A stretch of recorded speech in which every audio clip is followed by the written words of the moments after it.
The Stargate's chevrons locked with mechanical precision, 7 points of origin encoded, the wormhole establishing with that characteristic whoosh of displaced matter. Dr. Elizabeth Weir stood in Atlantis' gate room, watching the event horizon shimmer with anticipation. Another routine reconnaissance mission. SG-1 analog teams exploring Pegasus, mapping the galaxy the ancients had abandoned 10,000 years ago. Except the IDC transmission was wrong. That's not SG-7's code, the gate technician reported, confusion in his voice. I don't even recognize the encryption format. It's like nothing in our system. Weir's hand moved to the comm. Major Sheppard, we have an unscheduled off-world activation with unknown credentials. Get a security team to the gate room, now. Through the control room windows, she watched Marines take positions around the Stargate, their P-90s trained on the shimmering energy field. This was how first contacts sometimes went wrong on unannounced arrivals. Miscommunication, cultural misunderstandings that turned into firefights in the span of heartbeats. What emerged from the Stargate was not what anyone expected. 6 figures in armor that looked like it had been forged by gods and built for war. Each stood over 7 feet tall, their suits a seamless integration of titanium alloy plates and black undersuit that suggested technology decades, maybe centuries, beyond current human engineering. Helmets with golden visors hid their faces, and every one of them carried weapons that were clearly human in design but unfamiliar in execution. The lead figure armor, marked with blue highlights and lieutenant insignia, raised one hand in a halt gesture to his team, then slowly lowered his rifle to a non-threatening position. "Friendlies!" He called out, his voice amplified and filtered through his helmet's speakers. "We're UNSC military, Spartan-IIIs team. We came through some kind of portal on Reach and ended up here. Requesting immediate contact with commanding officer." Weir stepped to the gate room's edge, studying these impossible soldiers. UNSC meant United Nations Space Command Earth Military, but from a timeline or reality that clearly wasn't hers. Their armor alone represented technology the SGC would kill to reverse engineer, and their weapons looked purpose-built for killing things much worse than Jaffa or Wraith. "I'm Dr. Elizabeth Weir, leader of the Atlantis expedition," she said carefully. "You're currently standing in an ancient city ship in the Pegasus Galaxy, approximately 3 million light-years from Earth. Lower your weapons and we can discuss how you arrived here." The lead Spartan-Noble One, she assumed, looked at his team. Even through the helmet, Weir could sense the silent communication happening between soldiers who fought together long enough to read each other without words. "Mama." A female voice came from the Spartan with a robotic left arm. "Did you say 3 million light-years from Earth?" "That's correct." "Well, that's just perfect," another Spartan muttered, his armor decorated with a hand-carved skull on the helmet. "First Reach falls. Now we're in another galaxy. Can this day get any worse?" "Emile," the leader said sharply. "Stow it." Before Weir could respond, alarms shrieked across Atlantis' control systems. The gate technician's face went pale. "Doctor, we're detecting incoming wormhole." Another gate activation, but this one's...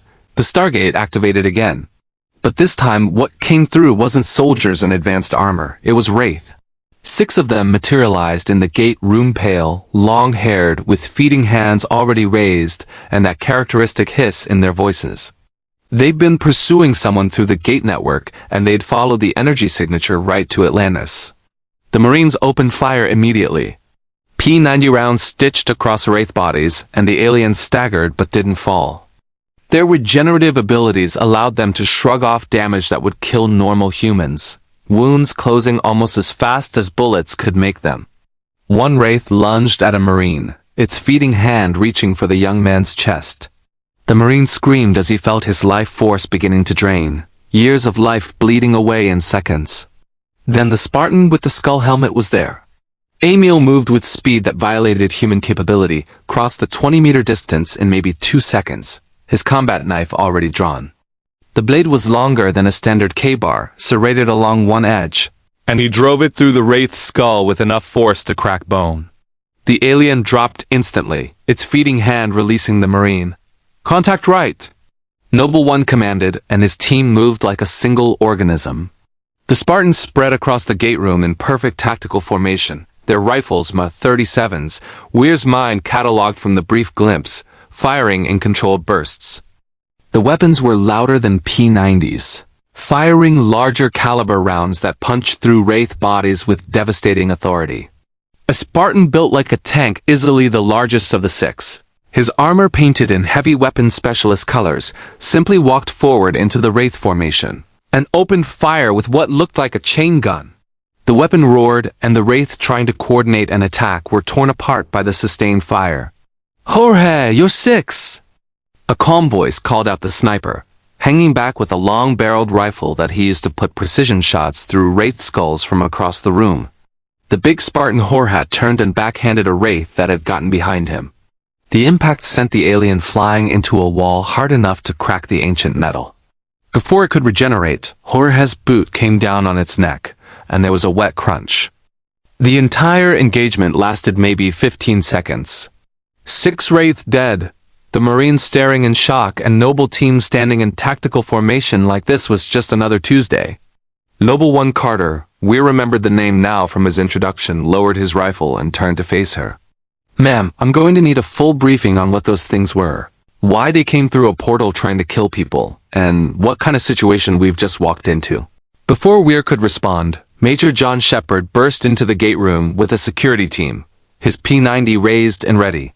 He took in the scene: 6 dead Wraith, 6 armored supersoldiers, and Marines who looked like they'd just witnessed a miracle. "Okay," Sheppard said slowly, his weapon lowering slightly. "I was going to ask what I missed, but I'm pretty sure I just saw it. Elizabeth, want to explain why we have what looks like a squad of walking tanks in our gate room?" "They came through the Stargate claiming to be UNSC military from a place called Reach," Weir explained. "And then Wraith followed them through and, well, you see the results." Sheppard studied Noble Team with the practiced eye of a military officer who'd seen his share of special operations soldiers. "UNSC, that's not any command structure I know. And that armor," he whistled appreciatively, "that's some serious hardware. You folks want to tell me where you got gear like that?" The female Spartan with the robotic arm stepped forward, her voice carrying analytical precision. "Major, our armor is Mjolnir Mark VBP powered assault armor. Standard issue for Spartan-III personnel. We're from Earth, year 2552 by our calendar, and we were engaged in defensive operations on the colony world. Reach when a Forerunner artifact activated and pulled us through what we now understand was some kind of dimensional gateway. 2552. Dr. Rodney McKay's voice came from the control room, the scientist already running toward the gate room with his tablet. "That's 500 years in the future from our timeline, and you said Forerunner artifact?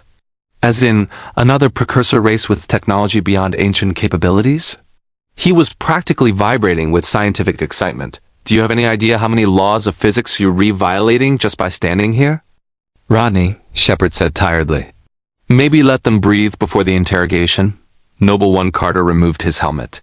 The face beneath was young, maybe mid-20s, with the hard eyes of someone who'd seen far too much combat for his age. Scars marked his jaw, and his expression carried the weight of command. "Dr. Weir, Major Sheppard," he said formally. "I'm Lieutenant Commander Carter, a 259 UNSC Naval Special Warfare Noble Team leader. We were conducting operations on Reach when the Covenant, an alien alliance that has been trying to exterminate humanity for 27 years, glassed the planet. We thought we were dead. Instead, we're here." The other Spartans removed their helmets one by one. Weir saw faces that were all young, all scarred, all carrying the 1,000-yard stare of veteran soldiers. The woman with the robotic arm cut, the skull-helmet Spartan Emile, his face covered in scars that suggested he'd been very close to death at least once. The sniper John, calm and analytical. The heavy weapons specialist Jorge, older than the others, maybe early 30s, with kind eyes that didn't match his brutal efficiency in combat. The 6th Spartan-Noble 6, based on the armor designation, remained silent, letting the others speak. "Weir couldn't get a read on that one yet. Reach fell?" Jorge's voice was quiet, carrying grief that resonated through his massive frame. "How many evacuated?" Carter's expression darkened. "We don't know. We were pulled through before we saw the end." Silence fell over the gate room.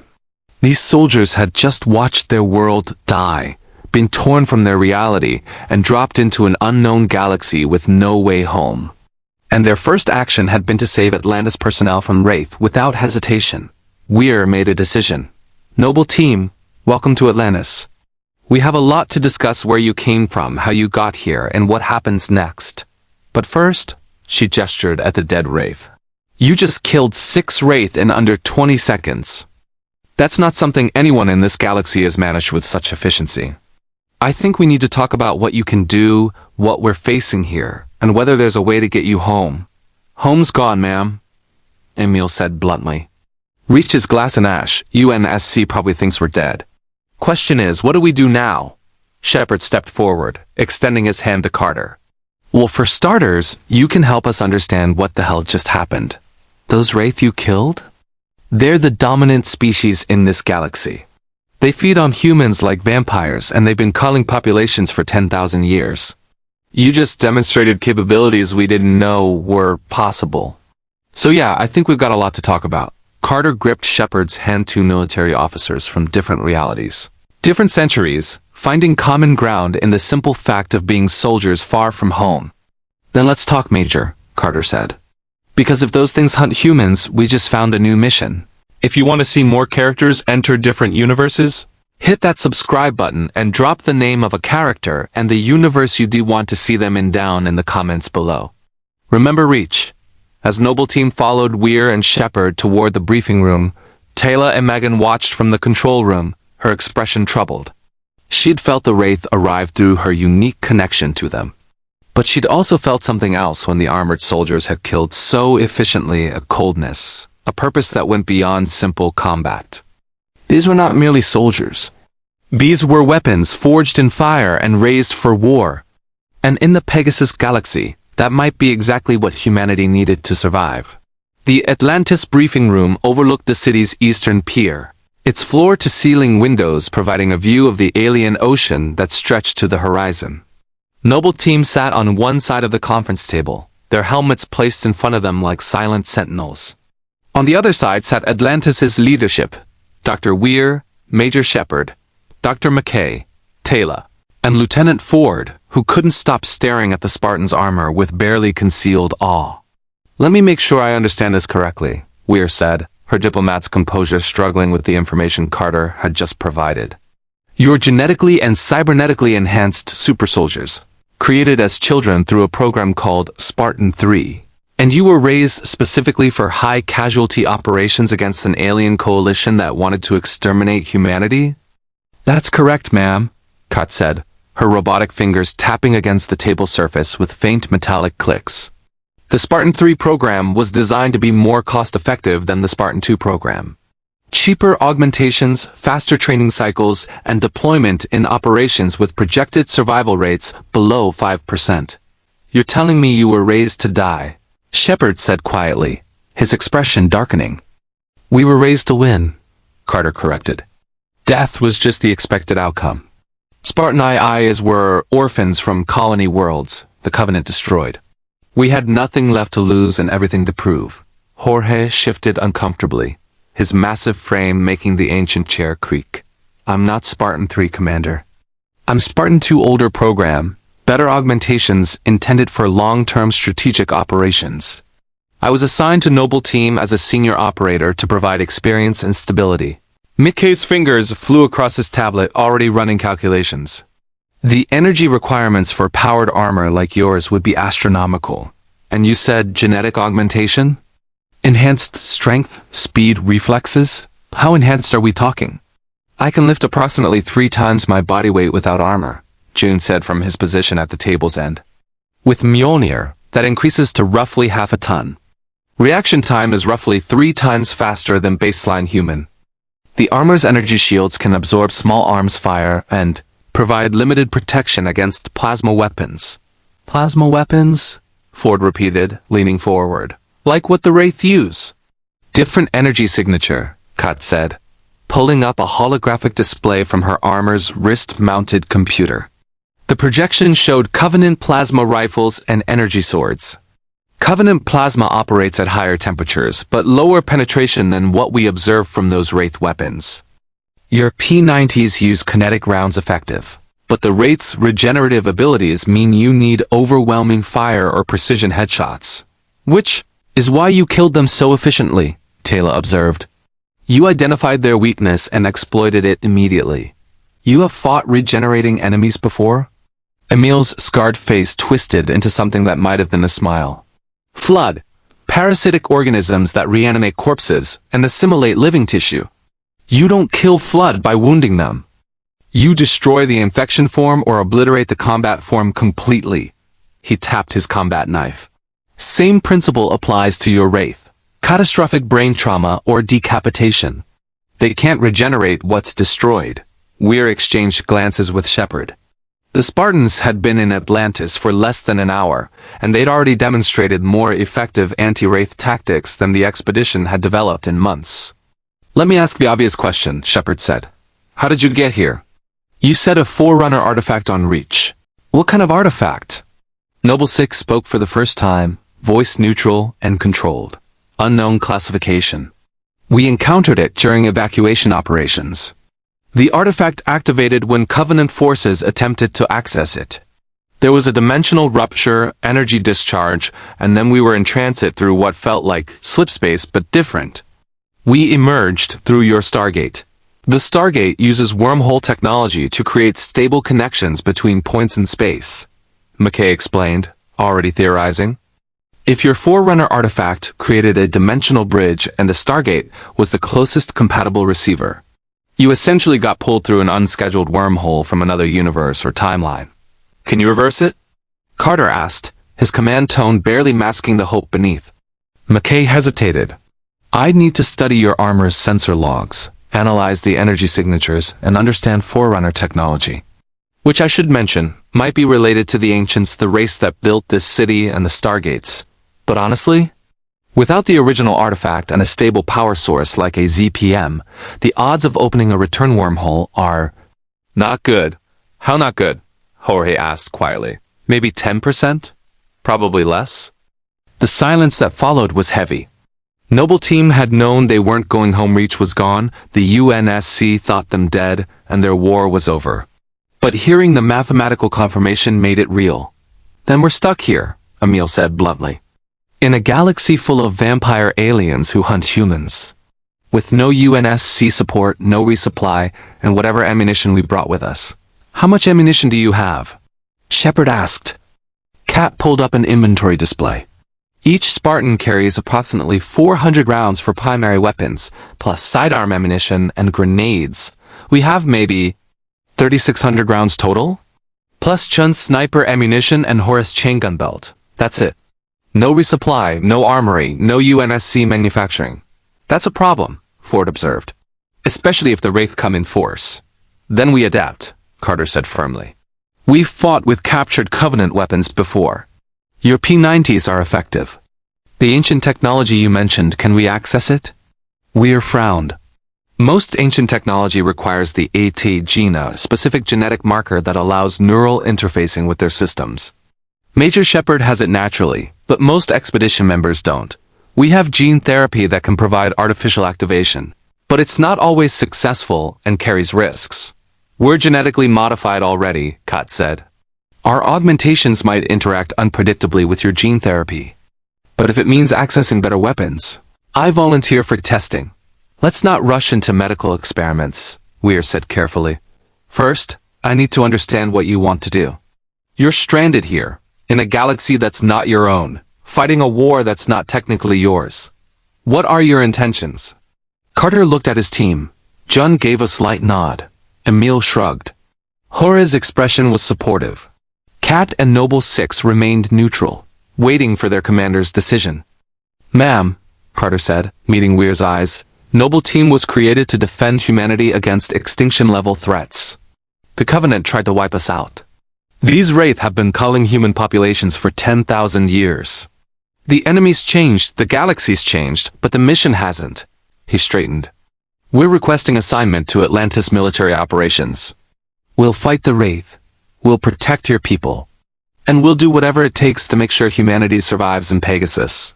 Even if it means dying here, Weir asked quietly.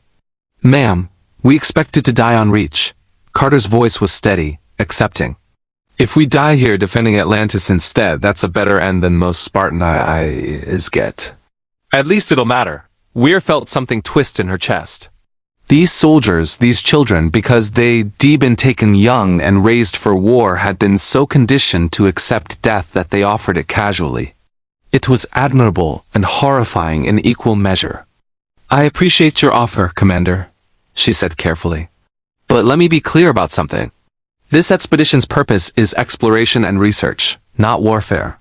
We defend ourselves when necessary, but we don't seek out conflict. And we value every life on this expedition. I won't send you on suicide missions just because you're willing to go. Emile laughed, a harsh, bitter sound. Ma'am, with respect, Spartan-IIIs don't get sent on normal missions. We get sent when the mission needs doing and nobody expects anyone to come back. That's what we're for. That's what the UNSC used you for, Sheppard corrected, his voice hard. But you're not in the UNSC anymore. You're in Atlantis. And here, we try to bring everyone home. He looked at Carter. I get it. I've run Black Ops missions. I know about acceptable losses and necessary sacrifices. But your team doesn't have to be expendable just because someone decided that's what you were when you were kids. Jorge's expression softened with something like gratitude. Appreciate that, Major, but old habits die hard. We're wired for this. Then we'll work on rewiring, Weir said firmly. In the meantime, I'm approving your request to join Atlantis's military operations. You'll coordinate with Major Sheppard and his team. We'll provide what equipment we can, gene therapy if you want to attempt it, and full integration with our defensive protocols. She paused. But I want something from you in return. Name it, Carter said. I want you to learn that survival isn't failure. Coming home alive isn't a sign of weakness. And dying gloriously isn't the only way to serve. Weir's expression was gentle but unyielding. You've already lost one home. I'd prefer you didn't lose this one too. The Spartans were quiet, processing. Then Jun spoke, his sniper's calm carrying unexpected vulnerability. We'll try, ma'am. But when the Wraith come in force, when it's our lives or civilians, you know what we'll choose. I know, Weir acknowledged. And I respect that. I just want to make sure you explore every option before jumping to sacrifice. Noted, Carter said. Sheppard stood, extending his hand to Carter again. Welcome to Atlantis, Commander. Your team will bunk in the military quarters on the East Pier. We'll get you set up with basic equipment, introduce you to the rest of the expedition, and tomorrow we'll start tactical briefings on Wraith capabilities. He grinned. Fair warning, McKay's going to want to take your armor apart to study it. Try not to let him break anything important. I resent that implication, McKay protested. I'm very careful with advanced technology. You blew up 3/4 of a solar system, Taylor said mildly. That was one time. The meeting dissolved into the practical logistics of integration. As Noble Team filed out with Ford to get their quarters assigned, Weir pulled Sheppard aside. They're going to get themselves killed, she said quietly. Probably, Sheppard agreed. But did you see how they fought? 6 Wraith dead before our Marines could finish a magazine. If we're going to survive in Pegasus, having soldiers like that on our side, he trailed off.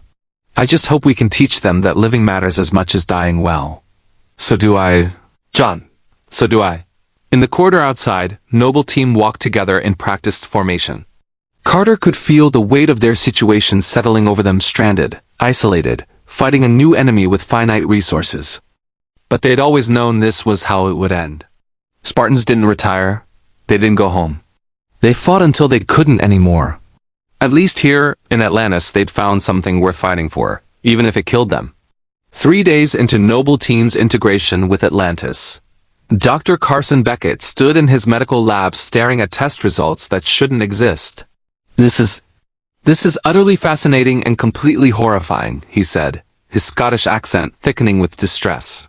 He looked up at Jorge, who sat patiently on the examination table in his undersuit while Beckett ran scans.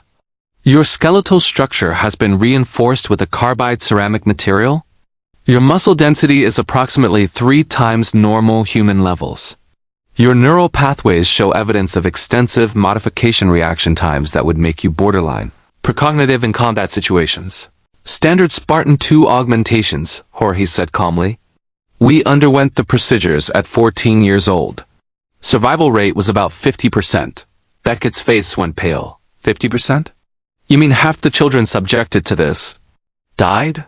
Yes, sir. The ones who survived became Spartans. The ones who didn't, Jorge's expression darkened slightly. They didn't make it off the operating table, or they were crippled and washed out of the program. Sweet Mother of God. Beckett turned to his displays, pulling up comparison scans from the Spartan-IIIs. And your teammates? Their augmentations are different, less extensive, but also less lethal during implementation. The Spartan-III program traded some enhancement potential for higher survival rates during augmentation. That's correct. They're not as strong or fast as Spartan-IIIs, but they're still far beyond baseline humans. And they're... Jorge hesitated, choosing his words carefully. They're trained differently. Spartan-IIIs were meant to be strategic assets. Spartan-IIIs were meant to be expendable. That word keeps coming up, Dr. Weir said from the doorway. She'd been observing the medical examinations, trying to understand exactly what kind of soldiers had fallen into her expedition. Expendable. Dr. Beckett, your assessment? Beckett pulled up a holographic display showing Noble Team's psychological profiles based on 3 days of observation and testing. Physically, they're remarkably essentially superhuman in every measurable category. But psychologically, he highlighted stress response patterns, emotional regulation markers, and decision-making frameworks. They've been conditioned to view themselves as tools rather than people. Their threat assessment always includes calculated self-sacrifice as a primary tactical option. They do unfreeze in crisis situations because they've already accepted death as the most likely outcome. That's not training, Weir said quietly. That's programming. Beckett agreed grimly. These soldiers, and I use that term loosely because they were children when this started, they've been shaped into weapons that question orders, don't value their own survival above mission completion, and genuinely believe their purpose is to die in service of others. He met Weir's eyes. The UNSC created the perfect suicide soldiers. The question is, what do we do with them now? Before Weir could answer, alarms shrieked through Atlantis's corridors. Unscheduled off-world activation. The gate technician's voice crackled over the intercom. We're receiving an emergency transmission from the Manarian settlement.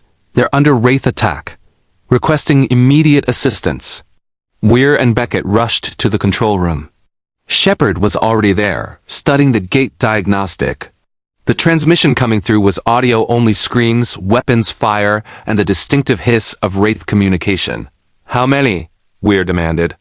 Unknown, the technician reported. But they're reporting multiple darts conducting culling operations. Population is approximately 8,000. They've got maybe an hour before the Wraith finish harvesting. Prep a puddle jumper, Sheppard ordered. My team, plus Marines. We go in, evacuate as many as we can through the gate, and get out before the Wraith can respond in force. Take Noble Team, Weir said. Sheppard looked at her in surprise. Ma'am, they've been here 3 days. They don't know our protocols, haven't trained with our equipment. They killed 6 Wraith in 15 seconds on their first day here. And you've seen their combat footage from the simulations. Weir pulled up recordings from Noble Team's training sessions, Spartans moving through ancient corridors with lethal efficiency, their teamwork seamless and brutal. If there are civilians trapped in a hot zone with Wraith conducting culling operations, I want our best soldiers on the ground. That's Noble Team, Sheppard considered, then nodded. Okay, but they follow my mission parameters. This is evacuation and extraction, not search and destroy. 10 minutes later, the puddle jumper lifted off from Atlantis's bay with Sheppard piloting, McKay riding shotgun, and the rear compartment packed with Noble Team. Taylor, Ford, and 4 Marines. The atmosphere was tense. Sheppard's team had worked together for months, but Noble was an unknown variable. All right, listen up, Sheppard called back as the jumper entered the Stargate. Manaria is a farming settlement, population spread across 3 main villages. Wraith darts are conducting a culling. They use beams to dematerialize people and store them for later feeding. Our job is to evacuate as many civilians as possible through the gate before the darts finish. Rules of engagement? Carter asked, checking his MA-37's magazine. Engage Wraith forces as necessary to protect civilians. But our primary objective is evacuation, not body count. We save people, not kill Wraith. Understood, Carter said. though his tone suggested he found the distinction academic. The jumper emerged through Minaria's Stargate into chaos. The settlement was burning. Wraith darts screamed overhead in coordinated patterns, their culling beams reaching down to snatch screaming civilians from the streets. Buildings collapsed from stray weapons fire. Bodies, or what the Wraith left of them after feeding, littered the ground. "My God," McKay whispered. Noble Team's reaction was different. They saw the tactical situation with practiced eyes: enemy air superiority, civilians scattered and panicking, defensive positions compromised. This was a lost battle, but that didn't mean they couldn't save some of the people. "Sheppard, permission to deploy?" Carter asked. "Go. Ford, Marines establish a perimeter around the gate. Taylor, help organize civilian evacuation. McKay, get that DHD dialing Atlantis." "Noble Team?" Sheppard looked at Carter. "Do what you do best. Keep the Wraith off the civilians long enough for us to evacuate." The jumper's rear hatch dropped, and Noble Team hit the ground running. They moved through the burning settlement like instruments of precision violence. John took an elevated position on a partially collapsed building, his sniper rifle tracking darts overhead. Kat deployed to the gate plaza, organizing panicked civilians with sharp commands, and her robotic arm physically moving those too shocked to flee. Emile and Noble Six advanced into the settlement proper, clearing buildings and pulling survivors from wreckage. Jorge and Carter established a firebase at the settlement's main square, using Jorge's chain gun to provide suppressing fire against Wraith ground forces, pale warriors in dark armor who landed to finish off resistance. "Contacts, 300 meters, John reported over the com. 10 Wraith infantry advancing on the gate. Engage, Carter ordered. Chun's sniper rifle spoke once, a single, precise shot to drop the lead Wraith with a round through the skull. He adjusted, fired again. Another Wraith fell. The enemy forces scattered, recognizing the threat, but Jun was already tracking his third target. "Dart inbound," Kot called out. "Coming in fast on the gate position?" The Wraith fighter screamed toward them, its culling beam already activating. The green energy reached down toward the cluster of civilians Kat was protecting. Jorge's chain gun roared, tracking the dart with mechanical precision. The sustained fire tore through the fighter's organic hull, and the dart spiraled into a grain silo with a massive explosion. "Splash one dart," Jorge reported calmly, already tracking for the next target. Sheppard watched from the jumper's cockpit with something like awe. "They fight like they've done this 1,000 times. "They probably have," Taylor observed. She was helping civilians through the gate, her Wraith sense allowing her to detect approaching enemies. "But Major, there is something different about how they fight. They do not fight to survive. They fight as if they are already dead." She was right. Sheppard could see it in their movements. Noble Team didn't take cover like soldiers trying to stay alive. They took positions that maximized civilian protection and enemy elimination, regardless of personal risk. Emile had put himself between a group of children and 3 Wraith warriors, taking a feeding attempt that would have killed a normal human, but that his armor shields barely absorbed. "Noble Six, you've got 4 Wraith infantry closing on your position," McKay called out, monitoring sensors from the jumper. "You should fall back too." Noble Six didn't fall back. The Spartan advanced directly into the Wraith formation, magnum sidearm in one hand and combat knife in the other. 2 shots, 2 Wraith down. The knife came up to parry a feeding hand strike, then drove into a Wraith's throat.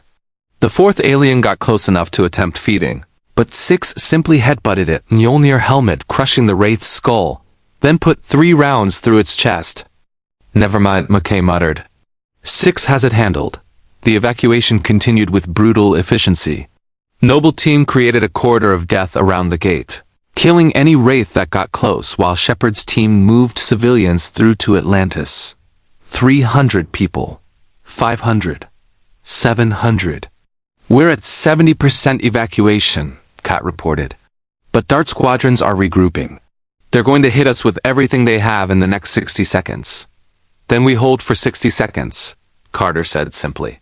The darts came in formation, 6 fighters converging on the gate from different angles, culling beams already active. Chun's sniper rifle dropped one, but the others came on. Jorge's chain gun roared, tearing through another, but that still left 4. Jumpers got drones, Sheppard said, activating the ancient weapons. Golden projectiles launched from the puddle jumper, tracking 2 darts and destroying them in brilliant explosions. But I'm down to my last magazine. We need to leave, now.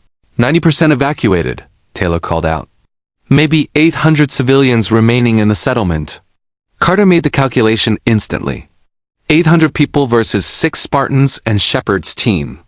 If they stayed to save the rest, the Wraith reinforcements would overwhelm them and everyone would die. If they left now, 800 people would be culled. Noble Team, fall back to the gate, he ordered. Civilians first. We're last through. Commander, Emile protested. We can hold them. Buy more time. That's an order, Emile. Fall back. The Spartans withdrew with practiced discipline, providing covering fire as the last groups of civilians rushed through the Stargate. John was the first Spartan to fall back, his sniper rifle covering the retreat. Then Kat, physically shoving the last civilians through the gate. Noble 6 and Emile came next, walking backwards and firing to suppress pursuing Wraith. Jorge and Carter were last, the big Spartan's chain gun finally running dry as they backed toward the gate. The Wraith were closing dozens of infantry, 3 more darts inbound, and the culling beams reaching for civilians who'd been too slow or too panicked to flee. Carter saw a young girl, maybe 7 years old, standing frozen in terror as a Wraith warrior approached. She'd been separated from her parents in the chaos, and now she was about to be fed upon or culled. He moved without thinking. Crossed the 50 meters in seconds, his armor shields absorbing a Wraith energy blast meant for the child. He grabbed her, turned, and sprinted for the gate as the Wraith formation opened fire. Carter! Jorge shouted, laying down covering fire. Carter felt his shields fail. Felt energy weapons score his armor. Felt the pain of impacts that would have killed an unarmored human. But he kept running, the girl clutched against his chest, his legs pumping as training and augmentation pushed him beyond normal human limits. He dove through the Stargate half a second before it shut down, tumbling into Atlantis' gate room and rolling to protect the child. Medical teams rushed forward immediately, pulling the girl to safety while Beckett examined Carter's damaged armor. Bloody hell, the doctor muttered. Your shields are completely depleted. Your armor's got scorch marks that go halfway through the plating. Another second out there but I made it, Carter interrupted, pulling off his helmet. His face was pale, adrenaline crashing now that the crisis had passed. Did we get everyone? Kat was already running numbers on her wrist computer. Evacuated approximately 90% of the settlement's population. 7,200 civilians made it through. The rest, her voice trailed off.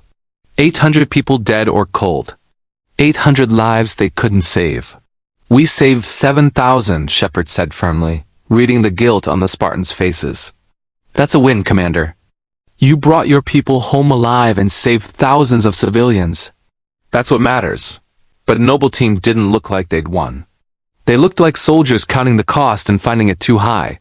Weir watched them from the control room, understanding settling over her like a cold weight. Noble Team had performed brilliantly better than any soldiers she'd ever commanded.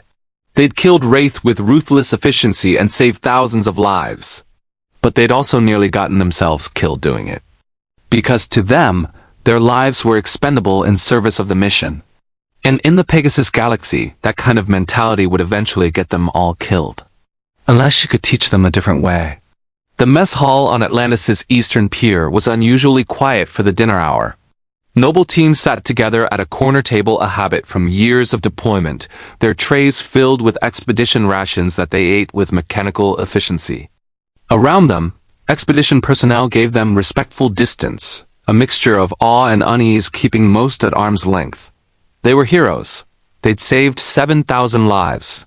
They were also frightening in ways that had nothing to do with their armor or weapons.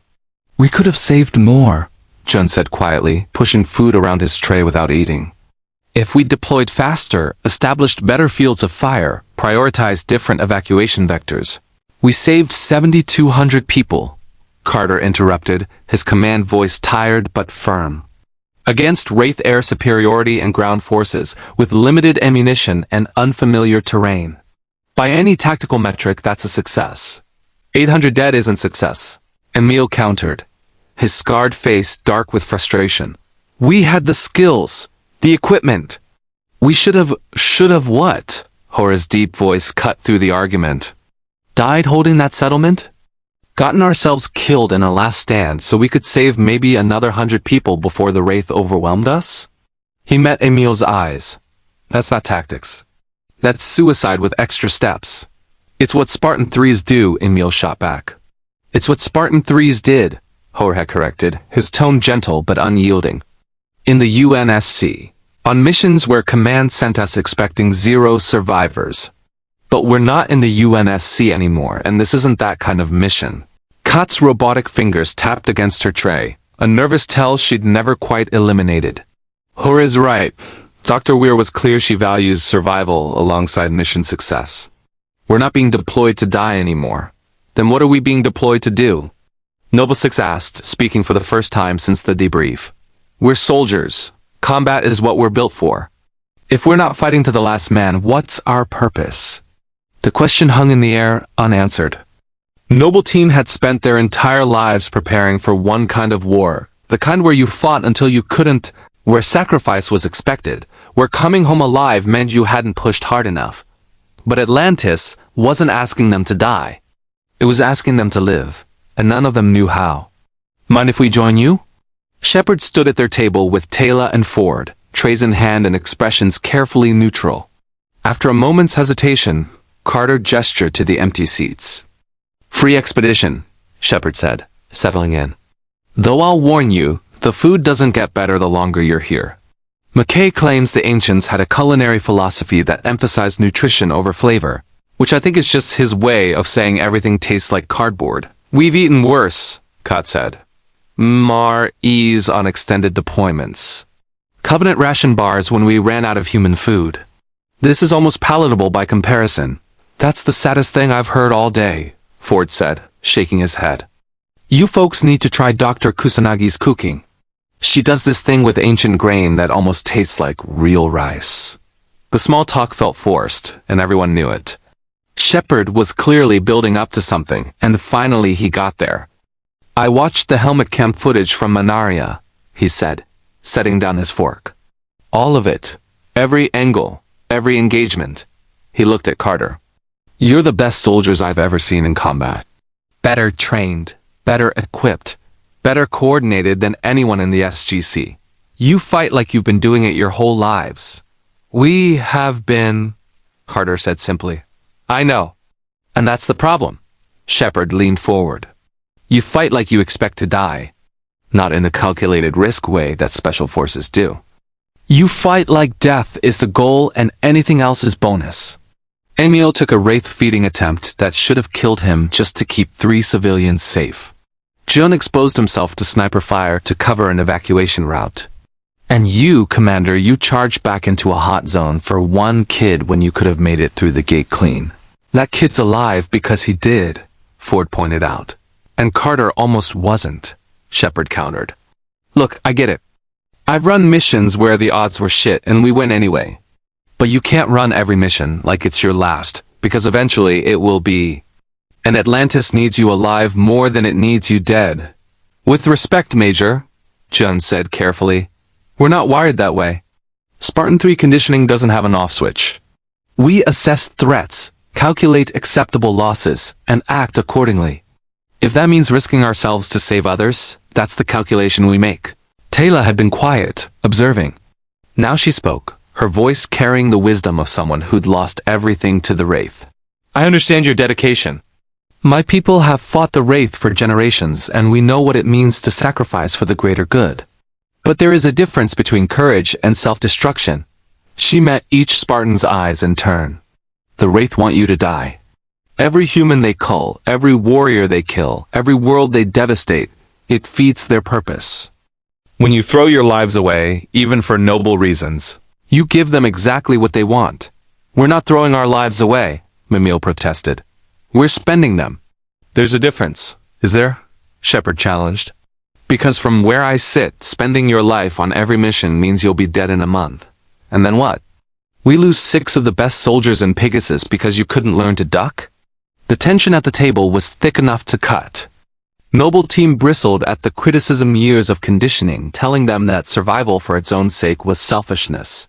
That their value lay in what they could accomplish even if it killed them. But there was something else too. A small voice deeply buried that wondered if maybe Sheppard had a point. Jorge broke the silence. Major's right, he said quietly, surprising his team.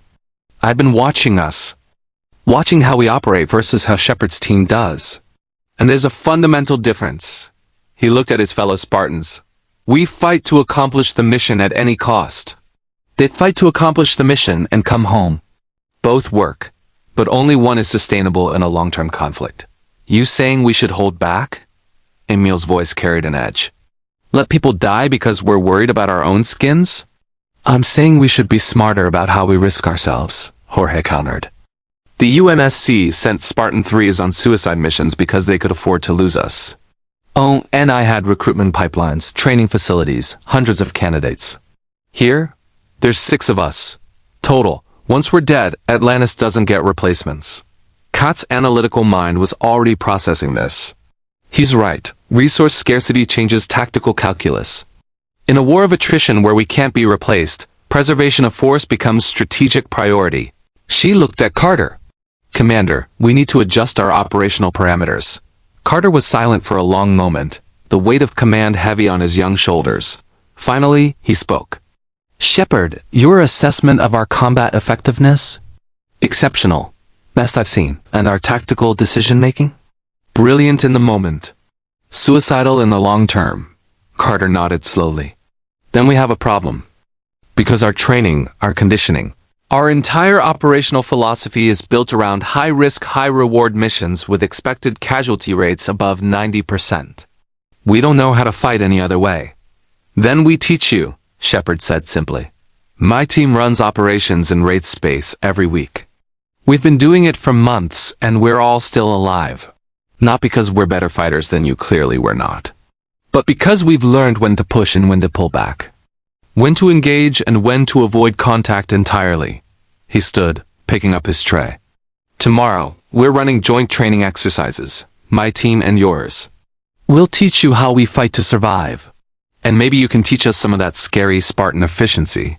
As Sheppard's group left, Noble Team sat in silence, processing. He's not wrong, Kat finally said. Our combat doctrine is optimized for short-term, high-intensity operations. We've never had to think about long-term sustainability, because we were never supposed to survive long-term, June observed. But we did, Jorge pointed out. We survived reach falling, we survived dimensional transit. We're still here, still breathing, still able to fight. Maybe it's time we started acting like we want to keep it that way. Carter looked at each member of his team, seeing the conflict in their eyes. They were weapons forged for a specific purpose. But weapons could be reforged. Tactics could evolve. All right, he said. We train with Sheppard. We learn their methods. But we don't abandon ours completely. Our aggressive tactics saved lives on Manaria. We just need to find a balance. Balance, Emile repeated skeptically. Between staying alive and getting the job done. Between being effective and being expendable, Carter corrected. We can be both. We just need to figure out how.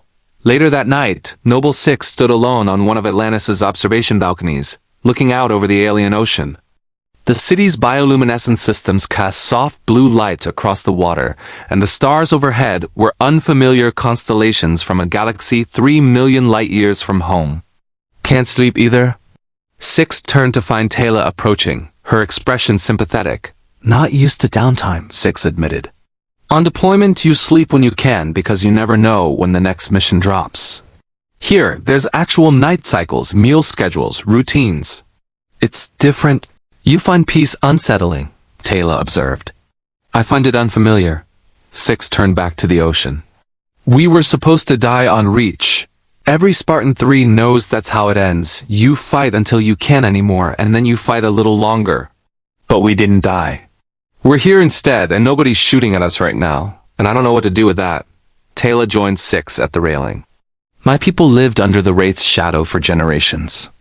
We would be culled, rebuild, be culled again. It was a cycle we accepted because we knew no alternative. Then the Atlantis expedition arrived, and suddenly there was hope, possibility that the cycle could be broken. She looked at 6. But hope is frightening when you have spent your life preparing for death. It means imagining a future you never expected to have. And if we imagine that future, it hurts more when it's taken away, Six said quietly. Yes, but it also gives you a reason to fight that goes beyond simply dying well. Taylor smiled gently. Your team saved 7,000 people today. Those people will have futures. Now children who will grow up, families who will stay together, lives that will continue because you fought for them. That is worth more than any glorious death. Six was quiet for a moment. How do you do it? Fight the Wraith for years, lose people, see your world culled. How do you keep going without letting it destroy you? I remember what I fight for, Taylor said simply. Not abstract concepts like honor or duty, but specific faces. My people, my friends. Major Sheppard, who risks himself to protect worlds he has never seen. Dr. McKay, who complains constantly but would die before abandoning someone in need. Everyone on this expedition who chooses to stay in Pegasus despite the danger, because they believe humanity deserves better than being prey. She placed a hand on Six's armored shoulder. You and your team are not weapons, Noble Six. You are people. And people deserve to live, not just to fight. The Wraith would have you believe your only value is in how you die. Prove them wrong, live, fight, but also find reasons to come home. As Taylor left, Six stood alone with those words echoing in the silence. Live, fight, come home. Three things Spartan-IIIs were never trained to prioritize in that order. But maybe in Atlantis they could learn. High above the city, sensors detected a hyperspace window opening at the edge of the system. A Wraith scout ship emerged, its organic hull pulsing with bioluminescent patterns as it scanned the ancient city. The Wraith had felt the deaths of their warriors on Manaria. They'd detected the new energy signatures, the armored humans who killed with such efficiency, and now they wanted answers. More importantly, they wanted samples. In the scout ship's interior, a Wraith scientist studied sensor returns showing Noble Team's combat footage, stolen from Manarian data systems before the settlement fell. Interesting, it hissed to its crew. These new humans. Their life force readings are exceptional, enhanced, modified. Its feeding hand flexed unconsciously. Bring me one, alive. I wish to understand what makes them so resilient. The scout ship slipped back into hyperspace, leaving Atlantis unaware that Noble Team had just become the Wraith's newest obsession. The hunt had begun. The Atlantis armory was a testament to ancient engineering walls lined with P90s. 9mm sidearms, tactical vests, and various pieces of equipment the expedition had accumulated over months of operation.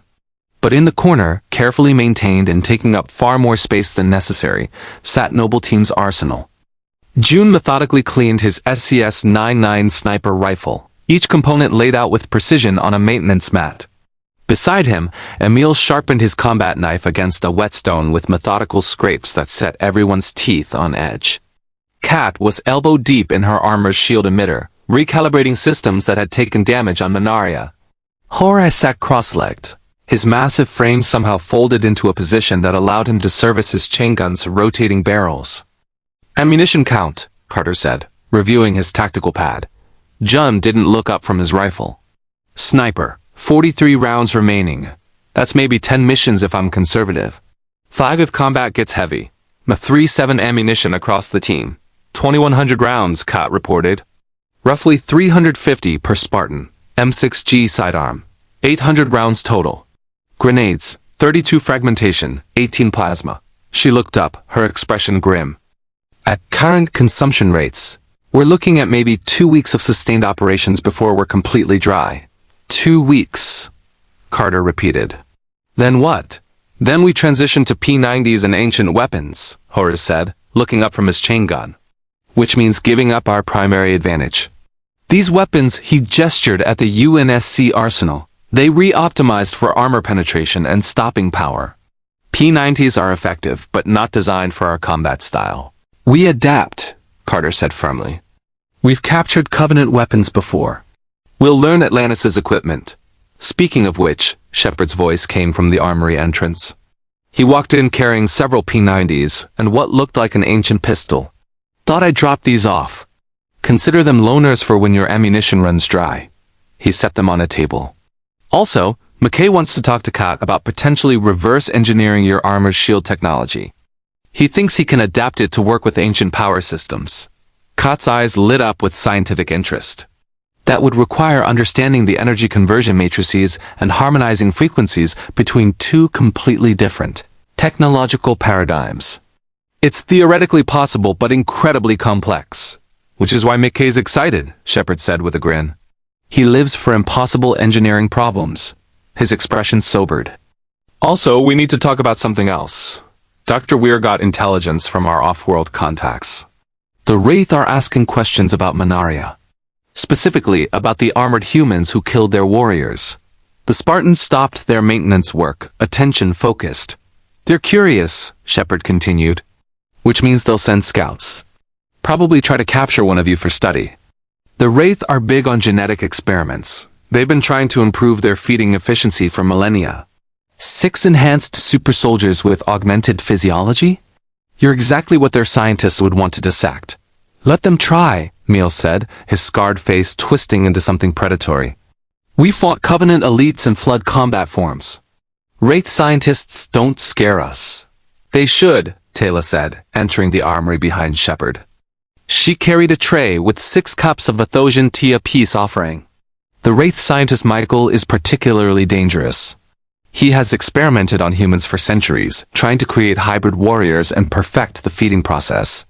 Those who fall into his hands, she trailed off, her expression haunted. Death would be preferable. Noted, Carter said. We'll maintain enhanced security protocols. Buddy system on all movements outside Atlantis proper. No solo operations. There's something else, Sheppard said. We're planning a mission to a Wraith supply depot. Intelligence suggests it's lightly guarded, contains weapons, and possibly intel on fleet movements. It's a soft target perfect for a quick in-and-out raid. He looked at Carter. I want your team on it. Joint operation, your combat skills, our knowledge of Wraith facilities. In and out in 30 minutes. When? Carter asked. Tomorrow. Dawn departure.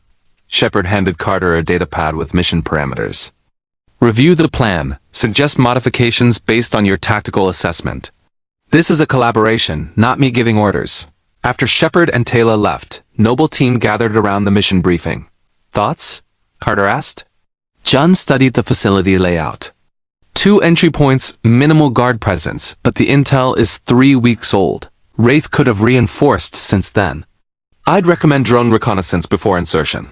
Agreed, Kat said. Also, this facility is suspiciously lightly defended for a supply depot. It reads like a trap.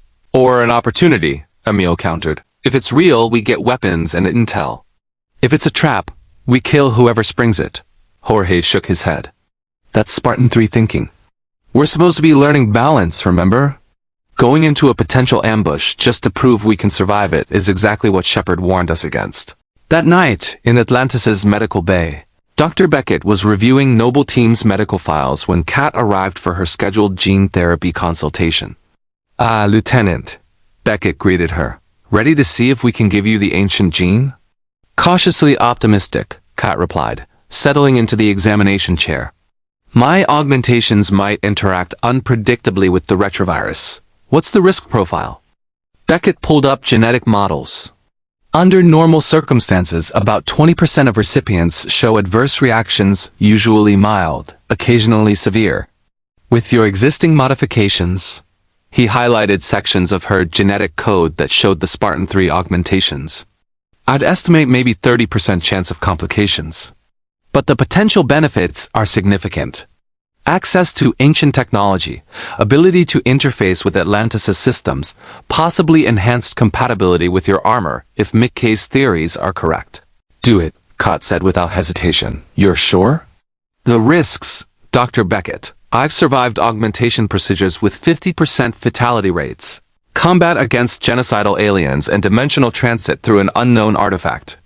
A 30% chance of complications from a gene therapy treatment is acceptable risk. Beckett sighed but prepared the injection. You Spartans have a very different definition of acceptable risk than most people. The retrovirus injection was quick, a single shot that Kat barely felt through her augmented physiology. Then came the waiting period. You'll feel effects within a few hours if it takes. Beckett explained. Headache, possibly some disorientation as your neural pathways adapt to the new gene expression. If you experience severe pain, visual distortions, or cognitive disruption, contact me immediately. 3 hours later, Kat stood in one of Atlantis' ancient labs, her hand hovering over a control panel that had never responded to anyone without the gene. Mackay stood beside her, tablet ready to record data. All right, he said. Just think about activating the panel. The ancient technology responds to mental commands from gene carriers. It's intuitive, you don't need to know the language, just intent. Kat focused, her analytical mind reaching out toward the ancient interface. For a moment, nothing happened. Then the panel lit up. Holographic displays blooming around her fingers as the ancient systems recognized her genetic signature and responded to her thoughts. Holy! Mickey's eyes were wide. It worked. Your Spartan augmentations didn't reject the gene therapy. In fact, he studied his scanner readings.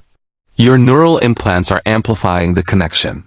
You're interfacing with ancient technology faster and more precisely than natural gene carriers. This is incredible. Kat stared at her hand, watching ancient symbols scroll past as the system fed her information about power distribution, structural integrity, and defensive systems.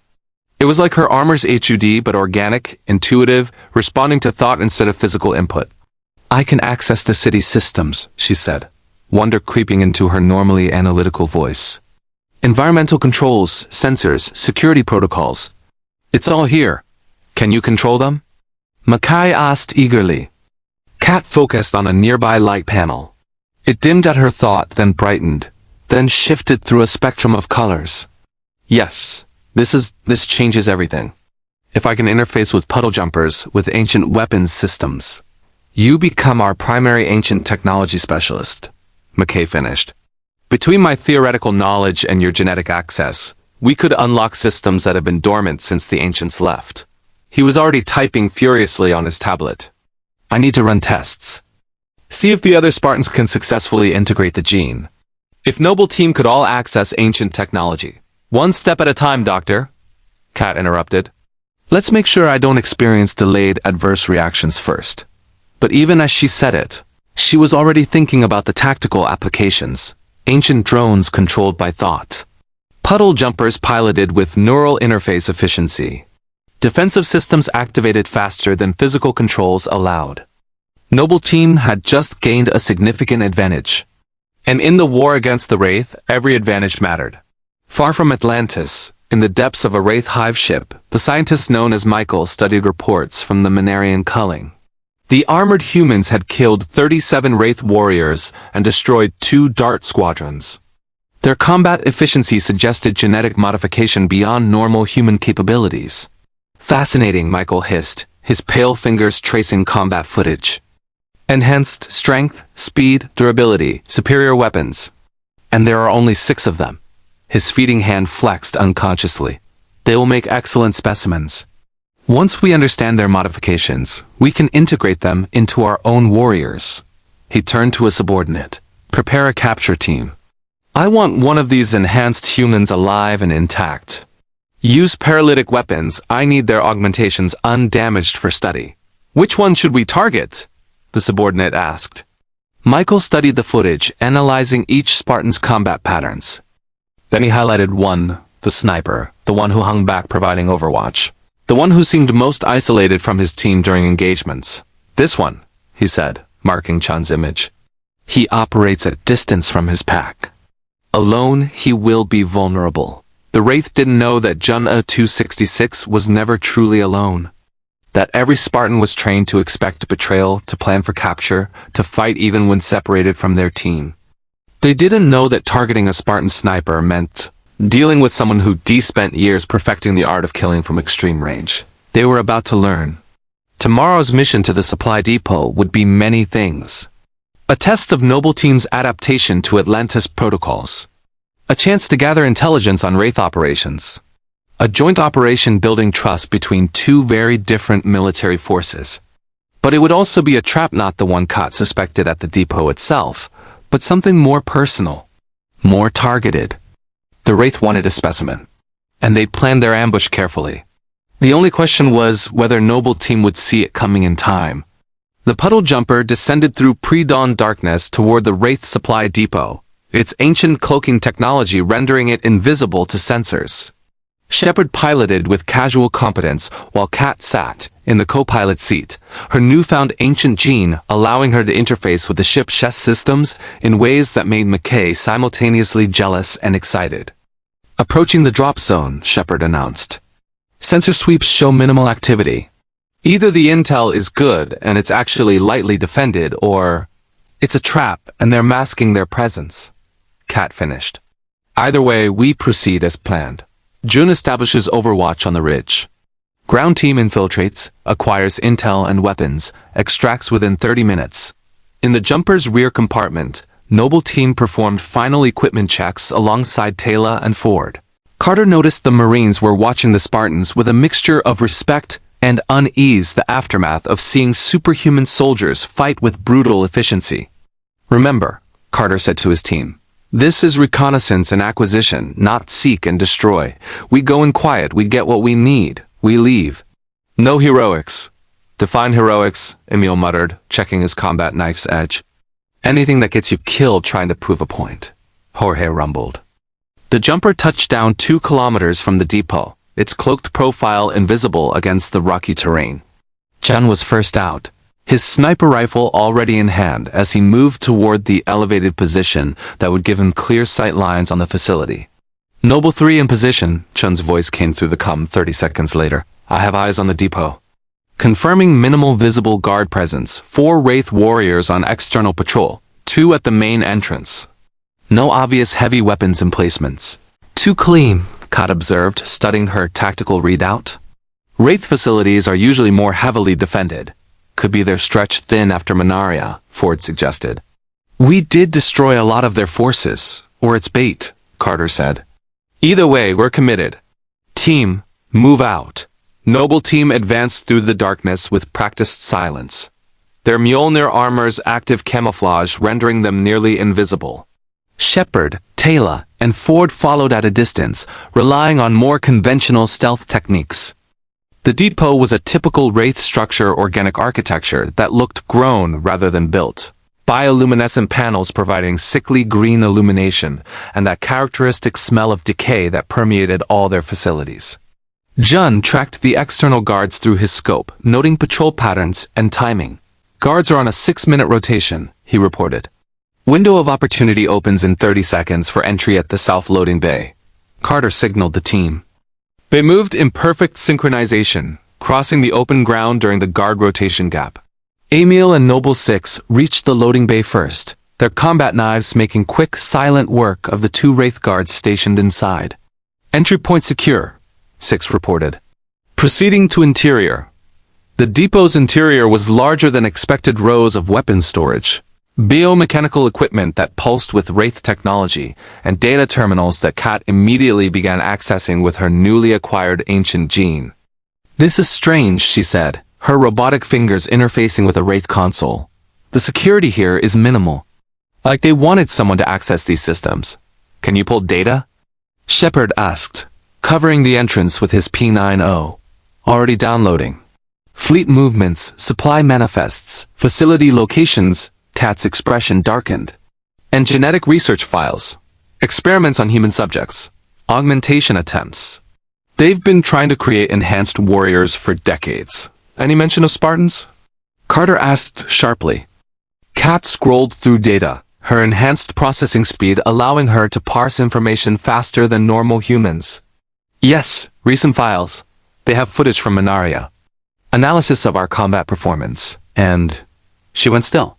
Orders. From someone called Michael. He wants to capture one of us alive for study. Which one? Jorge demanded. Before Kat could answer, Chun's voice crackled over the comm, urgency replacing his usual calm. Contact! Multiple Wraith darts inbound from the north. ETA 30 seconds. And I'm reading ground forces converging on the depot, at least 20 warriors moving in coordinated formation. This is an ambush. Abort! Carter ordered immediately. Everyone back to the jumper. Jun, fall back to extraction point. Negative, Jun replied, his sniper rifle already tracking targets. They've got forces moving to cut off your retreat. I can thin them out from here, buy you time to... That's an order, John. Fall back now. But even as Carter said it, he knew what was happening. John had spotted something on his scope of threat the rest of them couldn't see from ground level.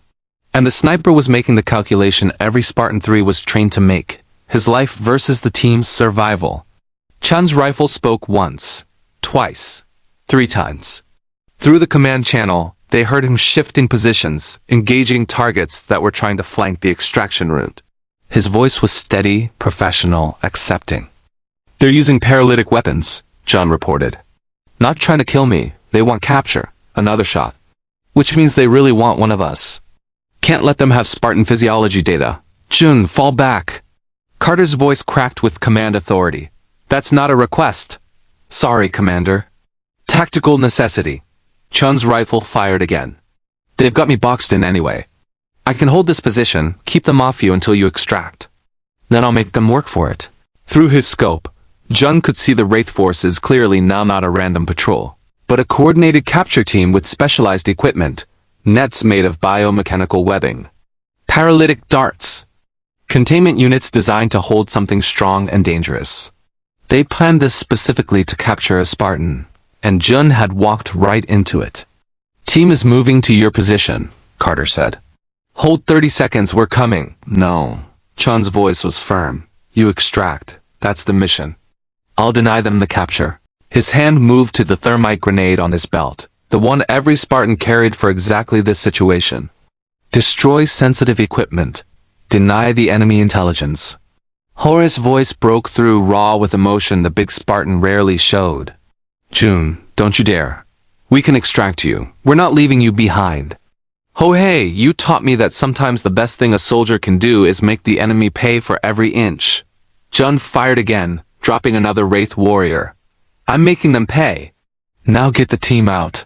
In the depot, Carter made a decision that tore at everything he'd been trained to do. All units, fall back to the jumper. Double time. We can't leave him. Emile protested, already turning back toward Chun's position. We're not losing the whole team trying to save one. Carter grabbed Emile's shoulder, his command voice absolute. Jun made his choice. We honor it by surviving. Move! The extraction was chaos. Wraith warriors poured into the depot as Noble Team fought their way back to the jumper. Sheppard's P-90 and Taylor's ancient rifle dropped targets, while Ford laid down covering fire that bought precious seconds. Jorge's chain gun roared, its last ammunition belt tearing through Wraith formations. Kat was last through the jumper's hatch, her robotic arm sparking from a Wraith energy blast that had nearly severed it. Airborne! Go! The puddle jumper lifted off, its ancient engines screaming as Sheppard pushed them to maximum thrust. Through the rear viewport, they could see the ridge where Jun had made his stand. The sniper was still fighting. His rifle had run dry, but he'd switched to his sidearm, each shot precise and measured. Wraith warriors closed in with nets and paralytic weapons, trying to take him alive. Chun's hand moved to the thermite grenade. No, Jorge's voice was desperate. We're coming back for you. We can tell them. Chun's voice was calm, accepting. Tell the UNSC I died well. Tell Noble Team it was an honor. A pause. Remember reach. The thermite grenade detonated. The explosion was small but intensely hot, designed to destroy equipment and deny the enemy intelligence. It consumed Chun's position in white-hot fire, incinerating everything within a 3-meter radius, including Jun A-266. The command channel was silent except for the Jumper's engines and the ragged breathing of soldiers who'd just lost a brother. He's gone, Kat whispered, her analytical mind rejecting what her eyes had seen. Chun's gone. Emile slammed his fist into the jumper's bulkhead, hard enough to dent the ancient metal. We should have gone back. We could have saved him. And gotten the whole team killed or captured, Carter said, his voice hollow. Jun knew that. He made the tactical choice. Tactical choice, Emile repeated bitterly.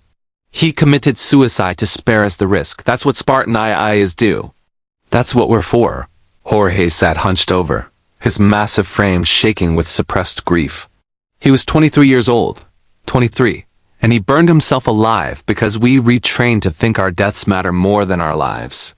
Sheppard piloted in silence, but his knuckles were white on the controls.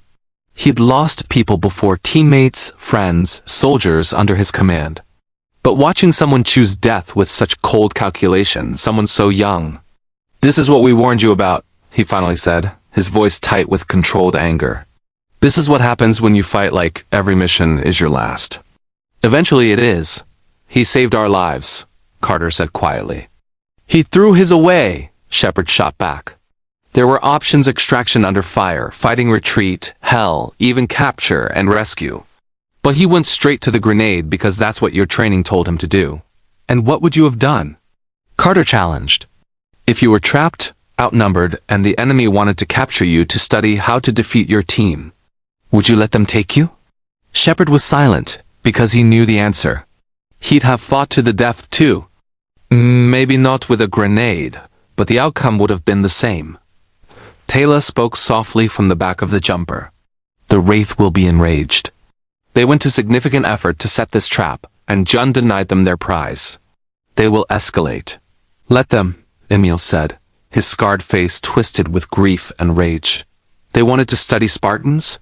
They're going to learn what happens when you make us angry." The jumper returned to Atlantis in the pre-dawn light. Dr. Weir was waiting in the bay, her expression already knowing before anyone spoke. She'd seen too many teams return one person short. "Who?" she asked quietly. "John A266, Carter reported, his voice professionally flat despite the grief beneath. "Killed in action denying enemy capture. He saved the team." Weir closed her eyes briefly. "I'm sorry, Commander. Permission to debrief later, ma'am. The team needs time." "Granted. I'll expect a full report when you're ready." Noble Team moved through Atlantis' corridors toward their quarters in silence. Other expedition members saw them coming and gave them space, recognizing the look of soldiers who'd lost one of their own. In their quarters they sat in silence for a long time. Finally, Kot spoke, her voice analytical but shaking. "I've been running the numbers. At current attrition rates, Noble Team will be combat ineffective within 3 months. Dead or critically wounded within 6. That's always been the projection for Spartan-IIIs," Carter said. "We knew the odds when we accepted augmentation, but we didn't know there was an alternative," Jorge said quietly. "The UNSC sent us to die because they could afford to lose us. But here, Atlantis can't afford to lose any of us. And we can't afford to keep fighting like we're disposable." "John died saving us," Emile protested. "His sacrifice mattered." "John died because we walked into an obvious trap," Jorge countered, his voice harder than usual. "Because we're so used to accepting suicide missions that we didn't question the intelligence. Because we're trained to see death as success instead of failure." "What are you saying?" Carter asked. Jorge met his commander's eyes. "I'm saying John shouldn't be dead. None of the Spartans who died on suicide missions should be dead. We were wasted brilliant soldiers, years of training, genetic modification that cost billions all thrown away on missions that could have been accomplished with better tactics and less acceptable losses." "That's not how war works," Emile said. "That's not how the UNSC's war worked," Jorge corrected. "But Atlantis fights different. Sheppard's team has been operating in Wraith space for months, and they're all still alive. Not because they're better soldiers, but because they fight to survive instead of fighting to die well." Kot's robotic fingers tapped against her datapad. "Jorge's right. I've been analyzing Sheppard's mission success rates versus casualty rates. They accomplish objectives with minimal losses because they prioritize extraction and living to fight again. Our doctrine prioritizes objective completion regardless of cost. And John paid that cost," Noble Six said quietly. "Because that's what we're trained to do." The silence that followed was heavy with grief and the beginning of understanding. Noble Team had lost their first member to the Pegasus Galaxy. But more than that, they'd lost him to their own conditioning, to the doctrine that told them death was acceptable, expected, even honorable. John A266 had died doing exactly what he'd been trained to do, and that made it worse. "We can't keep fighting like this," Carter said finally, the words tasting like betrayal. "Chun's gone. We can't bring him back. But we can make sure the rest of us do unfollow him because we too conditioned to accept death." "What do you suggest?" Emile asked, his voice hollow. "We learn from Sheppard. We adapt. We stop treating ourselves as expendable and start thinking long-term." Carter looked at each of them. John died saving us. The best way to honor that is to survive. To make his sacrifice mean something by not wasting our lives on the next mission. It was the hardest thing Carter had ever said. Everything in his training screamed that survival for its own sake was selfishness, that the mission mattered more than the soldier. But Chun's death had shown him the flaw in that thinking. The mission would always be there, but dead soldiers couldn't complete it. Outside their quarters, the Atlantis sunrise painted the alien ocean in shades of orange and gold. Beautiful and terrible, like the galaxy they'd been dropped into. Somewhere in that galaxy, the Wraith scientist Michael studied reports of the failed capture attempt and the human who'd chosen death over capture. Fascinating, he hissed. Such dedication, such willingness to sacrifice. These enhanced humans are even more valuable than I thought. His feeding hand flexed. We will have one, eventually. They cannot all be so willing to die. He didn't understand Spartans. Didn't understand that every single one of them would make John's choice if faced with the same situation. But he was about to get a very painful education. Because Noble Team had just learned a terrible lesson about the cost of their conditioning, and they were done paying it. A memorial service for John A-266 took place on one of Atlantis' eastern balconies, overlooking the ocean where the alien sun cast long shadows across the water. Dr. Weir had offered a formal ceremony, but Noble Team declined.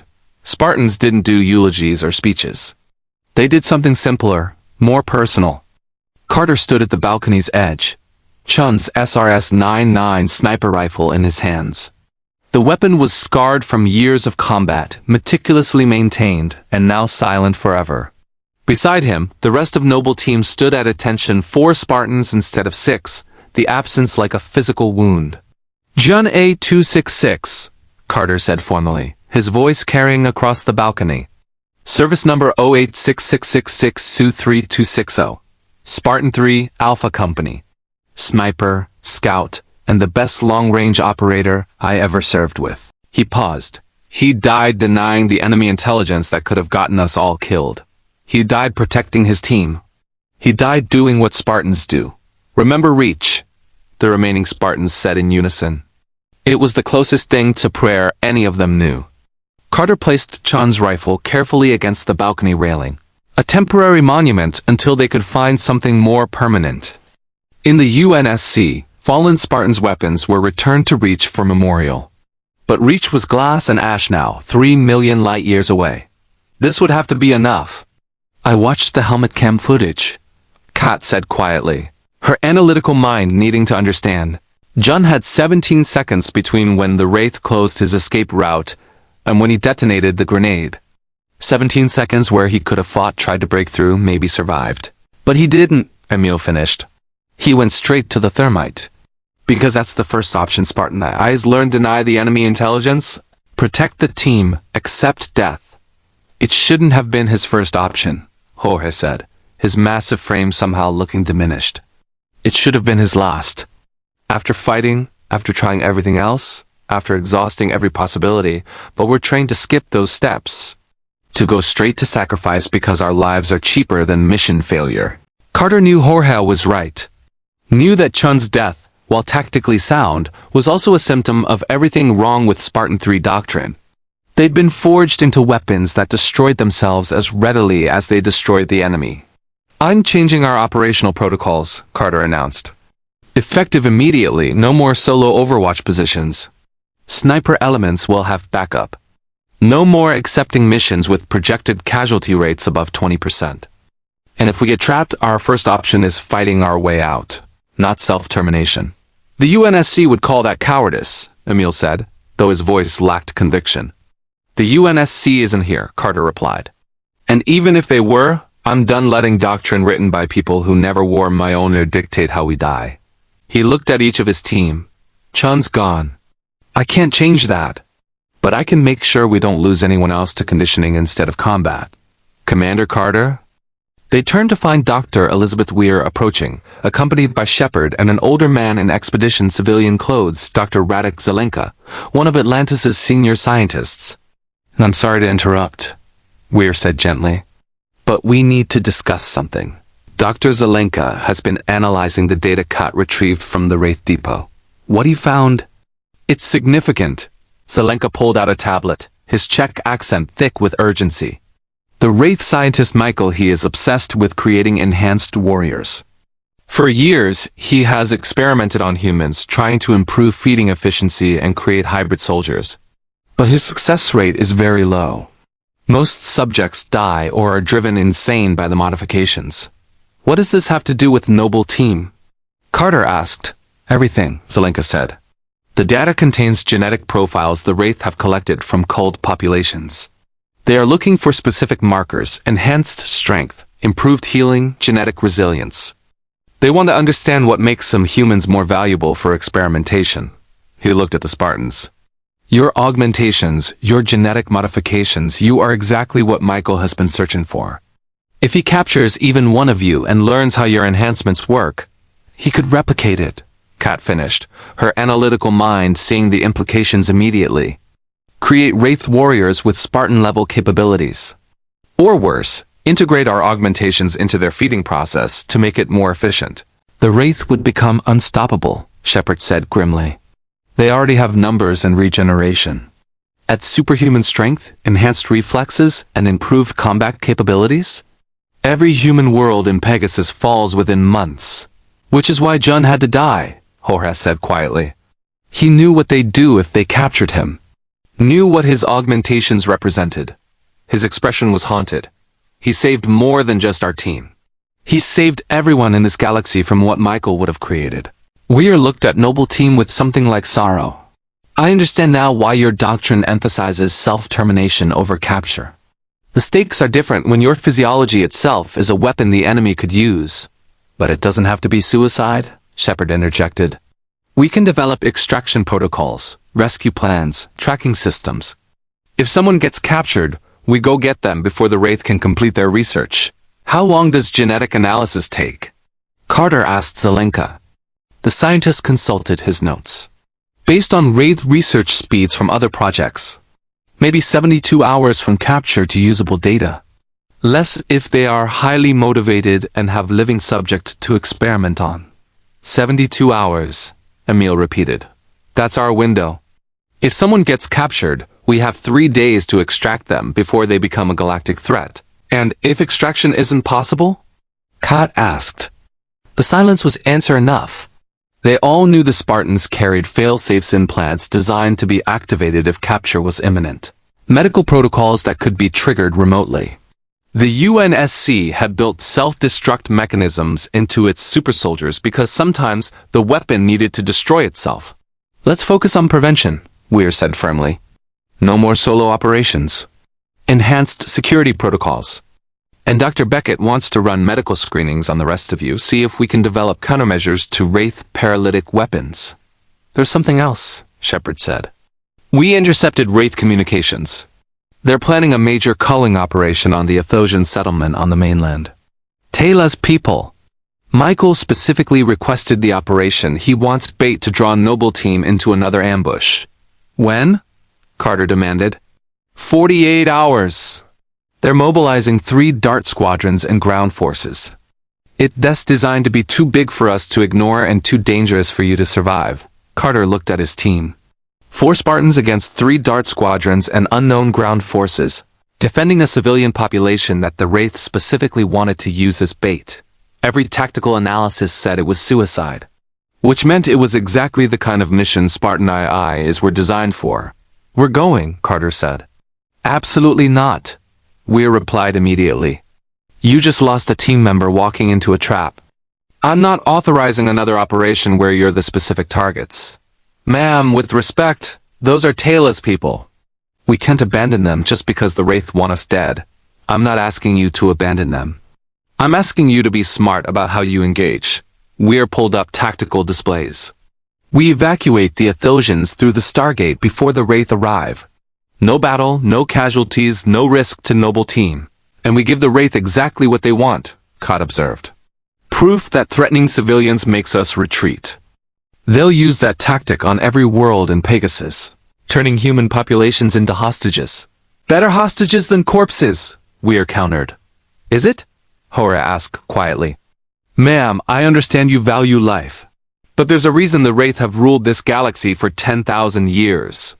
They've learned that humans will sacrifice anything to protect civilians. They use our compassion as a weapon.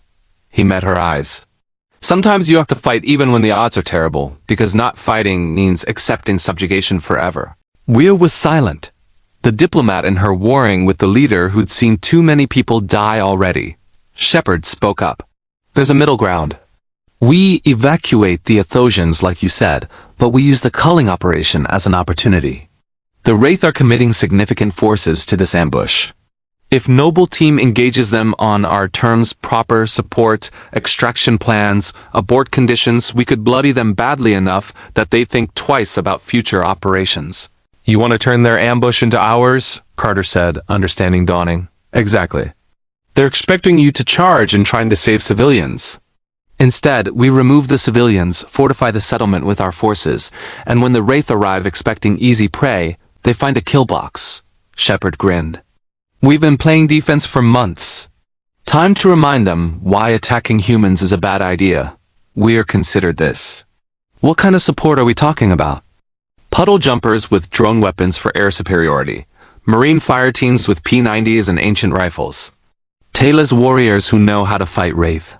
And Noble Team doing what they do best, being terrifying super soldiers who make the enemy regret showing up. With proper extraction protocols, Weir added firmly. And abort conditions. If it goes wrong, you pull out immediately. No last stands. No heroic sacrifices. Carter looked at his team. Cott nodded. The tactical analysis was sound. Jorge agreed. This was sustainable combat doctrine instead of suicide mission. Emile shrugged. He'd fight regardless. Noble Six's expression was unreadable behind the helmet, but the Spartan gave a slight nod. Agreed, Carter said. We do this smart. We honor Chun's sacrifice by not repeating it.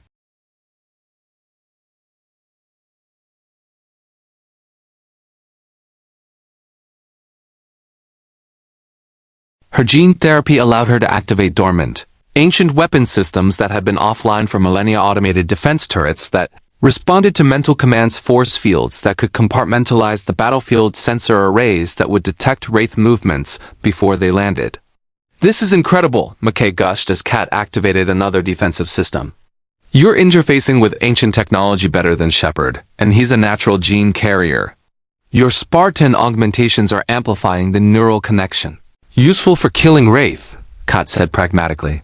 What's the power consumption rate? Sustainable for approximately 6 hours of continuous operation. After that, we'll need to cycle systems to avoid overload. But 6 hours should be more than enough for the Wraith to either win or retreat. In the settlement's main square, Jorge established a firebase with Marines, their combined firepower creating a kill zone that nothing organic could survive. Emile and Noble. 6 rigged explosive traps throughout the settlement, yes, approaches surprises for Wraith ground forces that expected easy culling. Carter coordinated with Sheppard on air defense. The puddle jumpers would provide anti-dart coverage, but the real key was Kott's ancient defense turrets. If they could establish air superiority quickly, the Wraith would be forced to commit ground forces into prepared defensive positions. Remember, Carter told his team during final briefing, this isn't Reach. We're not making a last stand. We fight, we bloody them, and if they commit overwhelming force, we extract through the Stargate. Survival is success. Still feels wrong, Emile muttered. Planning to retreat. It's called tactical flexibility, Jorge corrected. Spartans who retreat can fight tomorrow. Spartans who die gloriously can't. As night fell over the Athosian settlement, Noble Team took their positions. The trap was set. The bait, an apparently abandoned civilian settlement, was in place. And for once, the Spartans weren't the ones walking into an ambush. They were the ambush. High above the planet, Wraith darts launched from 3 hive ships, their organic hulls pulsing with anticipation. Michael had promised them easy culling, enhanced humans to capture, and glory for their hive. They were about to learn that sometimes the prey had teeth. And when those teeth belonged to Spartans, the predators became the hunted. The Wraith darts came at dawn, screaming through the atmosphere in perfect formation, 18 fighters conducting what they thought would be a routine culling operation. Their sensors detected the settlement below, identified human life signs scattered throughout the buildings, and prepared to activate culling beams. They didn't detect the ancient defense turrets until it was too late. Kot's mental command activated the dormant weapon systems simultaneously. 12 turrets rose from concealed positions throughout the settlement, their ancient energy projectors tracking targets with mechanical precision. Golden beams lanced skyward, and 3 darts exploded before the Wraith pilots could even register the threat. Splash 3, Kot reported calmly from her position in the settlement's ancient control tower. Remaining darts breaking formation and engaging evasive maneuvers. Jumpers, you're clear to engage. Sheppard's voice came through the comm. 2 puddle jumpers decloaked above the settlement, their drone weapons launching in coordinated salvos. Ancient drones, golden projectiles that tracked with impossible precision streaked after fleeing darts. 2 more Wraith fighters died in brilliant explosions. This is not a culling, one Wraith pilot transmitted back to the hive ships in panic. This is a trap. The humans have ancient weapons. Requesting immediate June's replacement sniper, a Marine named Sergeant Chun who detrained with USMC scout snipers took the shot from 800 meters. The anti-materiel round punched through the dart's cockpit canopy and killed the pilot mid-transmission. The fighter spiraled into the settlement's outskirts and exploded. Good shot, Carter acknowledged. All units, prepare for ground assault. The hive ships know it's a trap now. They'll commit infantry to salvage the operation. He was right. Through the settlement's sensor arrays, they watched 3 Wraith cruisers descend into the atmosphere, their organic hulls opening to disgorge warriors in dark armor. Approximately 60 Wraith infantry, armed with energy rifles and feeding hands, advancing on the settlement in coordinated fire teams. They're not calling anymore, Taylor observed from her position with a group of Athosian warriors. This is a military assault. They want revenge for the darts we destroyed. Let them come, Jorge rumbled. His chain gun had finally exhausted its UNSC ammunition, but Atlantis's armory had provided a suitable replacement, an M249 saw loaded with 5.56mm rounds. Not as devastating as his rotary cannon, but effective enough. We've got a warm welcome prepared, the Wraith advanced cautiously, having learned from their previous encounters with Noble Team that these humans fought differently. They used cover, coordinated fire, and avoided the kill zones that Kot sensors marked with ancient holographic warnings. They were adapting, learning, but they were still walking into a trap designed by soldiers who spent their entire lives perfecting the art of killing. The first Wraith fire team entered what appeared to be an abandoned building, searching for human life signs their sensors detected. They found mannequins dressed in expedition clothing, positioned to give off heat signatures, and approximately 50 pounds of C4 explosive rigged to a motion detector. The building exploded, collapsing inward and crushing the Wraith warriors beneath tons of ancient metal and stone. The explosion triggered secondary charges throughout the settlement. Emile's handiwork, designed to funnel enemy forces into specific approach vectors. Contact in Sector 3, Noble 6 reported. The Spartan was positioned in a concealed overwatch point, not alone like John had been, but with 2 Marines providing backup and covering retreat routes. 6's DMR cracked in measured shots, each round finding a Wraith skull with surgical precision. The Wraith responded with concentrated fire, their energy weapons tearing through the building 6 was using for cover. But by the time they breached the position, the Spartan had already relocated, moving through pre-planned routes that kept them ahead of enemy pursuit. This is different from Minaria, Ford observed, firing controlled bursts from his P90. They're being careful, treating us like a real threat instead of just prey. They're learning, Carter said, tracking enemy movements on his HUD, which means we need to stay unpredictable. Kot, can you redirect those defense turrets to Sector 5? I want to force them into the central plaza where Jorge has clear fields of fire. Adjusting now, Kot replied. The ancient turrets swiveled, their targeting priorities shifting as Kot's mental commands interfaced with systems built millions of years ago. The Wraith in Sector 5 found themselves under sustained fire from weapons they couldn't reach or destroy, forcing them to retreat toward the plaza, directly into Jorge's kill zone. The big Spartan had positioned himself behind reinforced cover with overlapping fire lanes and pre-sighted distances. When the Wraith emerged into the plaza, he opened fire with methodical precision. The M249 roared, cutting down Wraith warriors who expected to face panicked civilians instead of a Spartan-II with decades of combat experience. Targets down, Jorge reported. But I'm reading more inbound. They're committing their reserves.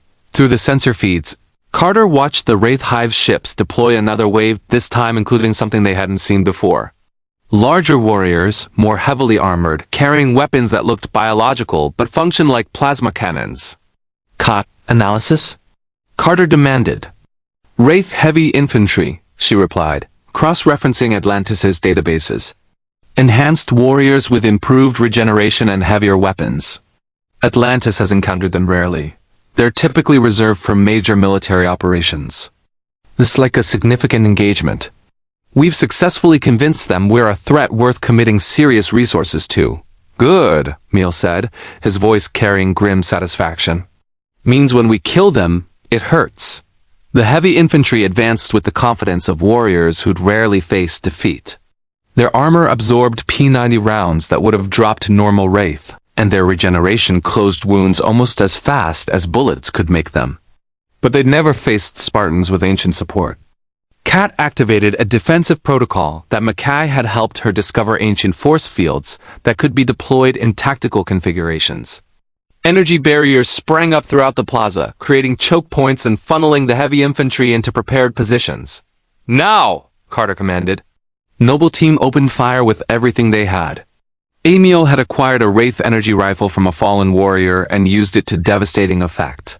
The alien weapon's power cutting through heavy armor. Six's DMR targeted weak points in the Wraith's protection joints, eye slits, anywhere the armor was thinner. Jorge's sustained fire kept them suppressed while Marines added volume. The heavy infantry fell, but slowly. Their regeneration meant each one needed multiple killing shots, and they kept coming forward even with catastrophic wounds. One got close enough to Jorge's position to attempt feeding, its hand reaching for the Spartan's chest. Jorge responded by grabbing the Wraith's arm and physically ripping it off.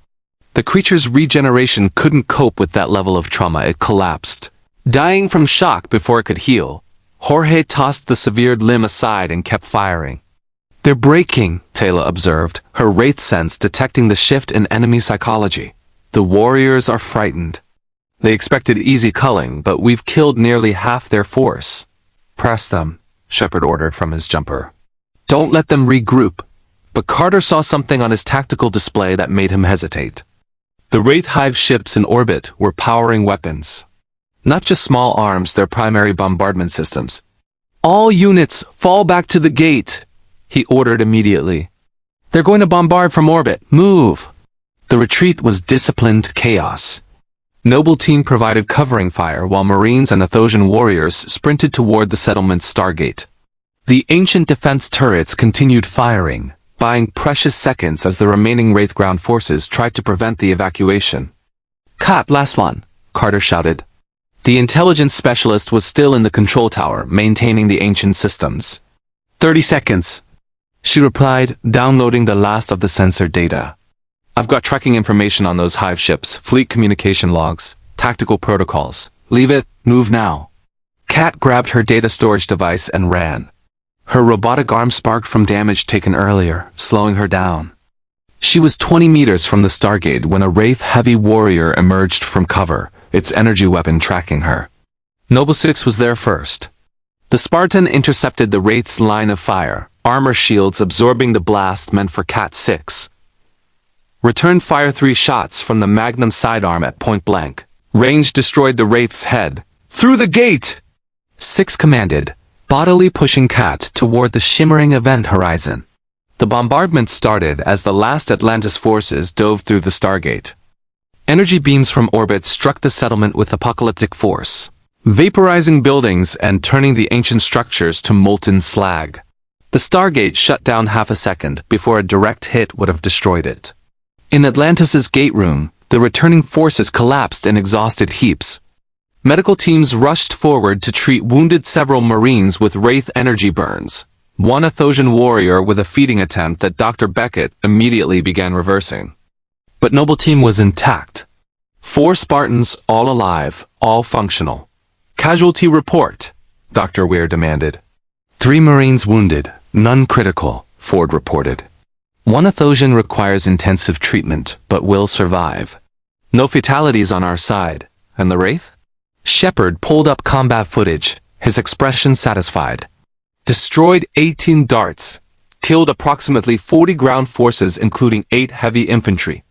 3 Wraith cruisers damaged by our ancient defense turrets. And we forced them to orbital bombardment. Which means they admitted they couldn't take the settlement by conventional assault. We won, Weir said, almost surprised. We survived, Carter corrected, and we made them pay for attacking. That's different from winning. It's more than we usually accomplish, Sheppard countered. Most Wraith engagements end with us evacuating just ahead of culling. This time we evacuated because we chose to, not because we had no other option. That's progress. Jorge was being examined by Dr. Beckett, the doctor marveling at the Spartan's physiology. You regenerated partial shield capacity during combat, Beckett said, studying the armor's readings. Your Mjolnir system is more adaptive than I realized. Had to be, Jorge replied. Covenant plasma could drop shields in one hit. We learned to manage power distribution during combat, redirect capacity where we needed it most. Kat was downloading her recovered data to Atlantis' systems. Her robotic arm being repaired by one of McKay's engineering team. This intelligence is significant, she reported. Wraith fleet movements, supply lines, facility locations. If we analyze this properly, we can predict their operations weeks in advance. And they know we have it, McKay observed, studying the data. Which means they'll change their patterns, update their codes, modify their tactics. You forced them to adapt. Good, Neil said, cleaning his combat knife. Let them adapt to us for a change. Dr. Weir watched Noble Team regroup, saw how they moved together with practiced coordination, how they checked each other's equipment and injuries with professional efficiency. They'd lost John, but they'd learned from it. They'd fought today not as weapons seeking glorious death, but as soldiers fighting to survive. It was progress. Painful, costly progress, but progress nonetheless. Commander Carter, she said quietly. Well done. You honored your fallen teammate by bringing everyone else home. Carter removed his helmet, his young face showing exhaustion and something that might have been the beginning of peace. That's the new mission, ma'am. We fight smart, we come home, and we make sure the Wraith regret every engagement. John died denying them intelligence. We're going to live to make them wish they'd never heard of Noble Team. Far from Atlantis, in the depths of his research hive ship, Michael studied the combat footage with growing obsession. The enhanced humans had performed even better than anticipated tactical brilliance, combat effectiveness far beyond normal humans, and that fascinating willingness to sacrifice themselves for teammates. But one detail caught his attention. During the retreat, one of the armored humans had pushed another to safety, taken damage meant for their companion, fought through injury to ensure the team's survival. Loyalty, protective instinct, emotional attachment. Weaknesses he could exploit. Prepare another operation, Michael commanded his subordinates. Not culling, not ambush. Targeted capture. He highlighted Noble Six's image from the combat footage. This one, the one who protects others. We will take someone they value and this warrior will come to rescue them. And then? His subordinate asked. And then we will have our Spartan specimen, Michael hissed. One way or another, the war between Noble Team and the Wraith had escalated from skirmishes to personal vendetta. The Wraith wanted Spartan augmentations. The Noble Team wanted to protect Pegasus. Only one side could win. And Noble Team had just learned how to fight to survive. The question was whether survival would be enough when the Wraith came for them personally. The mission briefing 3 days later should have been routine. Dr. Weir stood at the head of the conference table with Sheppard, presenting intelligence on a distress call from a human settlement designated M4S91 to a small farming colony reporting Wraith scouts but no active culling yet. Standard reconnaissance and advise mission, Sheppard explained. We gate in, assess the threat level, help them fortify or evacuate depending on the situation. 2-hour operation, minimal risk. Carter studied the mission parameters on his tactical pad. Population? Approximately 3,000. No significant defenses, but they've got caves nearby that could serve as emergency shelters. Taylor's people have traded with them before. They're good folks, just isolated and unprepared for Wraith attention. I'll take Noble 6 and Cot, Carter decided. Small team, quick assessment. The rest of Noble stays on standby in case we need extraction. I should go, Emile protested. 6 just took damage defending Cat during the last mission. Armor's still being repaired. My armor's at 95% functionality, Noble 6 countered. And I've run missions in worse condition. Exactly my point, Emile shot back. You're running missions injured when you should be recovering. That's the old thinking, push through damage until you break. The argument was interrupted by Dr. Beckett entering with medical reports. Speaking of injuries, I've finished analyzing the Wraith feeding attempt on Lieutenant Morrison. He pulled up holographic displays showing cellular degradation. The Marine who was partially fed upon during the Athosian defense. The damage is significant, but reversible if we act within 48 hours. After that, he trailed off. After that, the aging becomes permanent, Taylor finished quietly. I have seen it many times. The Wraith drain life force, and if not treated quickly, the victim ages decades in moments. Which is why we have medical protocols now, Weir said firmly. Any feeding attempts get immediate treatment. No one suffers permanent damage if we can help it. Carter made his decision. 6, you're with me. Cat provides technical support and ancient gene access if needed. Emile and Jorge remain on standby with Sheppard's team for rapid response. We're in and out in 2 hours. The puddle jumper descended through M4S912's atmosphere toward a settlement that looked like it had been carved from the planet's red rock. Terraced farms clung to hillsides, irrigation channels fed by underground springs, and simple stone buildings that had probably stood for generations. It looked peaceful, untouched. That should have been the first warning. No visible damage, Cat observed, scanning from the jumper's sensors. No burn marks from Wraith weapons, no signs of culling. If scouts were here, they didn't engage. Maybe they're just scouting for future culling, Sheppard suggested from the pilot's seat. Getting population data, mapping approach vectors. The jumper landed in the settlement's central plaza.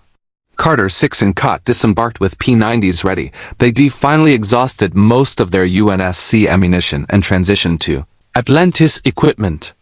The adjustment had been difficult, but Spartans adapted. The settlement appeared deserted. No people in the streets, no activity in the fields, no sounds except wind through the rock formations. This is wrong, Carter said immediately. Population of 3,000 should show some activity. Where is everyone? Cat's ancient gene allowed her to interface with a nearby sensor array, crude technology compared to Atlantis, but functional. Reading life signs in the caves beneath the settlement. Approximately 3,000 humans. They're hiding. From what? 6 asked, weapon tracking potential threats. The answer came in the form of a Wraith materialization beam. 6 warriors appeared in the plaza, but these weren't normal soldiers. They wore specialized armor and carried stunner weapons designed for capture, not killing. And they moved with coordinated precision that suggested extensive planning. Contact! Carter opened fire, his P90 dropping 1 Wraith before it could raise its weapon. 6 engaged 2 more, the Spartans' combat efficiency turning the plaza into a kill zone. But the Wraith weren't attacking, they were hurting. More materialization beams activated around the plaza's perimeter, depositing additional Wraith warriors who formed a containment perimeter. Carter's tactical assessment was instantaneous. They were surrounded. Outnumbered 4-1, and the Wraith were using non-lethal weapons. This was a capture operation. And Noble Team was the target. Cat, get to the jumper, Carter ordered. 6, covering fire. They fought toward the puddle jumper with desperate efficiency. 6's Magnum sidearm, one of the few UNSC weapons they preserved, dropped Wraith with headshots while Carter's P90 provided suppressing fire. Cat ran, her robotic arm sparking as a stunner blast clipped her. She made it 5 meters from the jumper before the trap's final element activated. A Wraith heavy warrior materialized directly in front of her, too close to avoid. Its feeding hand shot forward, connecting with Cat's chest before she could dodge. The Spartan-III's enhanced physiology meant she survived the initial contact, but Carter saw her shields fail and her armor's biomonitors spike with distress warnings. Noble 6 didn't hesitate. The Spartan charged the heavy warrior, combat knife in hand, and drove the blade through its skull with enough force to crack bone. The Wraith released Cot and collapsed, but the damage was done. Kat fell to her knees, her face pale, her breathing labored. The feeding attempt hadn't killed her, but it had drained significant life force. Years, maybe decades, stolen in seconds. Kat! Carter reached her, pulling her toward the jumper while Six provided cover. But more Wraith were materializing, dozens of them, all armed with stunners, all moving in coordinated assault. Get her to the jumper, Six commanded, turning to face the approaching warriors. I'll hold them. We extract together. Carter shouted back, No time! Six fired the magnum until it ran dry, then drew the combat knife. They want prisoners. They'll take me. You get Kat to Beckett. She's got maybe 48 hours before the aging is permanent. Carter understood the tactical calculus instantly. Kat needed immediate medical treatment or she'd suffer irreversible damage. Six could hold the Wraith long enough for them to escape, but it meant leaving a teammate behind. Everything in Carter's Spartan-III conditioning screamed to make the sacrifice play to be the one who stayed behind, to die gloriously covering the retreat. But he was also the commander. And commanders had to make the hard choices. Sheppard, we need emergency extraction. Carter called over the comm while dragging Kat into the jumper. Six is engaging to cover our retreat. Negative, Sheppard's voice crackled back. We're detecting Wraith jamming. Can't lock onto your position for beaming. You need to get clear of the settlement before we can extract. Through the jumper's rear viewport, Carter watched Noble Six fight. The Spartan moved with brutal efficiency, knife and empty magnums serving as clubs against Wraith warriors who tried to swarm the position. Six killed 4, then 6, then 8. But stunner weapons had no ammunition concerns. They just kept firing. Noble Six's shields failed. The Spartan took a stunner blast to the chest, then another. Mjolnir armor could handle some of it, but not sustained fire from multiple weapons.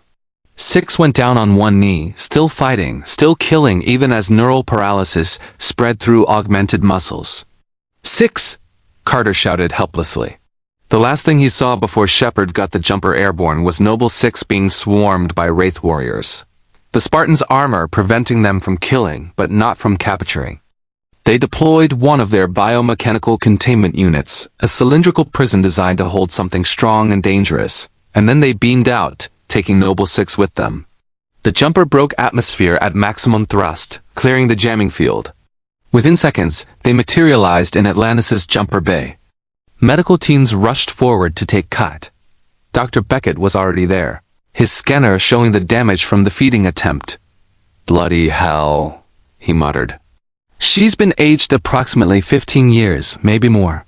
I can reverse most of it if we start treatment immediately, but we're racing against cellular degradation.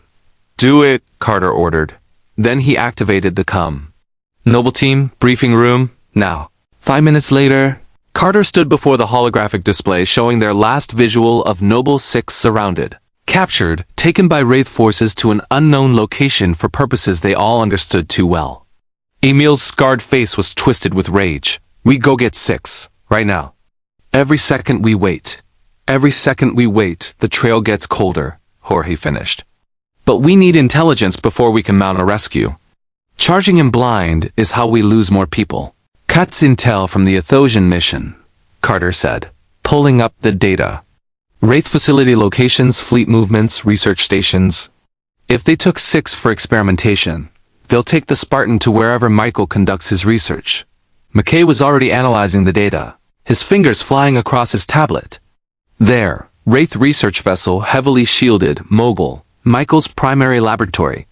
It moves between systems to avoid detection but based on communication patterns. He highlighted a sector of space. It's currently in the Taro system. 3-day hyperspace journey from here. 3 days, Emile repeated. We've got 72 hours before they can complete genetic analysis. If we don't extract Six by then, they'll learn how Spartan augmentations work, Carter finished. And create Wraith warriors with our capabilities. Which means this isn't just a rescue mission. It's preventing a galactic catastrophe. Dr. Weir entered the briefing room, her expression grave. I've been reviewing the tactical situation. Commander Carter, I understand Noble Six is your teammate. But you need to understand what you're proposing. A rescue mission to a mobile Wraith research vessel in deep space, against unknown defenses, with a 3-day time limit before the Intelligence 6 carries becomes an existential threat to every human in Pegasus. I understand perfectly, ma'am, Carter said. Which is why we're going to succeed. And if you can't? If the Wraith defenses are too strong, if 6 has already been compromised, if Carter's expression went cold, then we implement fail-safe protocols. 6 carries a neural implant that can be activated remotely. It triggers a cascade that destroys brain tissue before genetic information can be extracted. But it's fatal, irreversible. The silence in the room was absolute. You're talking about executing your own teammate, Weir said quietly. I'm talking about preventing the Wraith from creating an army of superhuman warriors that would doom Pegasus, Carter corrected. 6 knew the risks. We all do. If rescue is impossible, he couldn't finish the sentence. Jorge placed a massive hand on Carter's shoulder. It won't come to that. We'll get 6 back. How? Weir asked. Even if you reach the research vessel, how do you infiltrate a Wraith ship, locate one prisoner among potentially hundreds of test subjects, and extract them alive? The same way we've always done it, Emile said, his voice carrying deadly certainty. We go in loud, kill everything that moves, and bring our teammate home. That's what Spartans do. That's what Spartan-IIIs did, Sheppard interjected from the doorway. He'd been listening, assessing. But you're not in the UNSC anymore. You've got support now. Resources. People who give a damn whether you live or die. He looked at Carter. You want to rescue 6? Fine, but you do it smart, with proper planning, backup, and extraction protocols. Not a suicide run. We don't have time for extensive planning, Carter protested. Every hour we wait, every hour we plan increases the chance of success, Sheppard countered. 6 is a Spartan. That means the Wraith can't just crack open their skull and pull out secrets. They need time to study, to analyze, to understand the augmentations. We use that time to prepare properly. Carter wanted to argue, wanted to charge through the gate immediately and tear apart every Wraith between him and his captured teammate. But he knew Sheppard was right. Rushing in would just get them all killed or captured. And 6 deserved better than a rescue attempt that failed because they were too impatient to plan properly. 72 hours, Carter said finally. We have 3 days to plan, prepare, and execute. Sheppard, I need your team's expertise on Wraith vessel infiltration. McKay, I need technical analysis of their research ship's vulnerabilities. Taylor, I need everything you know about Michael's operations. And what about Kat? Beckett asked from the doorway, the doctor having left his patient in the hands of medical staff. She's stable, but she's been traumatized. Aged 15 years and seconds. She need time to recover psychologically as well as physically. She have that time after we get 6 back, Carter said firmly. Then more quietly, we've already lost John. I'm not losing another teammate to the Wraith.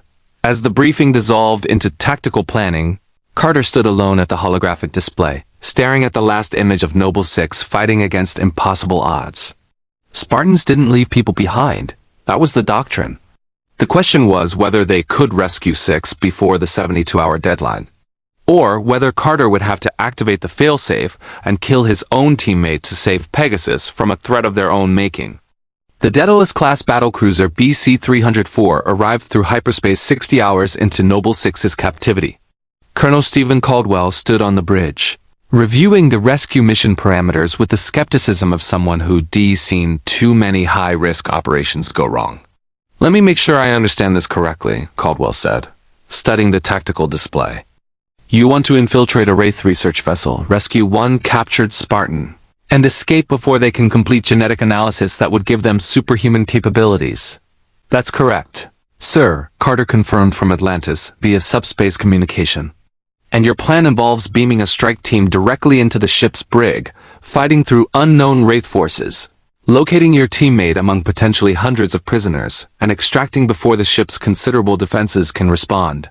Simplified, but accurate. Caldwell looked at Sheppard, who stood beside him on the Daedalus bridge. Major, you're vouching for this operation? I am, Sheppard said. Sir, I've seen Noble Team in action. They're the best soldiers I've ever worked with. If anyone can pull off a rescue from inside a Wraith research vessel, it's them. That's not the question, Major. The question is whether we should risk a Daedalus-class ship and crew on a rescue operation with minimal intelligence and maximum danger. We're not asking you to risk your ship, Colonel, Carter interjected. Just provide transport to the Taros system and beaming support for insertion and extraction. Once we're aboard the Wraith vessel, it's our operation. Caldwell studied the young Spartan commander through the view screen. He saw someone who'd been carrying the weight of command through impossible circumstances, stranded in an unknown galaxy, losing teammates, adapting to combat doctrine that went against every instinct their training had instilled. All right, Caldwell decided, but with conditions. You get 4 hours from insertion to extraction. After that, I'm pulling the Daedalus back to safe distance regardless of whether you've secured your objective. I won't risk my ship and crew waiting indefinitely for a signal that might never come. 4 hours is enough, Carter said with confidence he didn't entirely feel. The next 12 hours were intensive preparation. Noble Team had been reduced to 3 Spartans. Carter, Emile, and Jorge was still recovering from the feeding attempt, her body responding to Dr. Beckett's treatments but too weak for combat operations. She'd aged 15 years in seconds, and while the cellular damage was being reversed, the psychological impact remained. Carter visited her in the infirmary before departure. She lay in a medical bed, her robotic arm removed for repairs, her face showing lines that hadn't been there a week ago. I should be going with you, Kat said, her analytical voice strained. 3 Spartans isn't enough for this operation. You need my technical expertise, my ancient gene access. We need you alive and recovering, Carter interrupted gently. Besides, Mickey's provided technical support packages, and Sheppard's team knows Wraith vessels better than anyone. It's my fault 6 was captured, Kat said quietly. If I'd been faster, if I'd seen the feeding attempt coming, then you'd be dead, and 6 would have been captured anyway. Carter sat on the edge of her bed. You're not responsible for Wraith tactics or their obsession with capturing Spartans. You did your job. Now let us do ours. Kat was silent for a moment. Then, the failsafe protocol. Are you really prepared to activate it if rescue fails? Carter didn't answer immediately. The neural implant in Noble 6's brain standard issue for all Spartans who worked with classified augmentation data could be triggered remotely to prevent enemy intelligence gathering. It would destroy cognitive function in seconds, causing brain death before any secrets could be extracted. It was also murder. Killing a teammate because rescue was inconvenient. If it comes to that, Carter said finally, then I failed as a commander. So I'm not letting it come to that.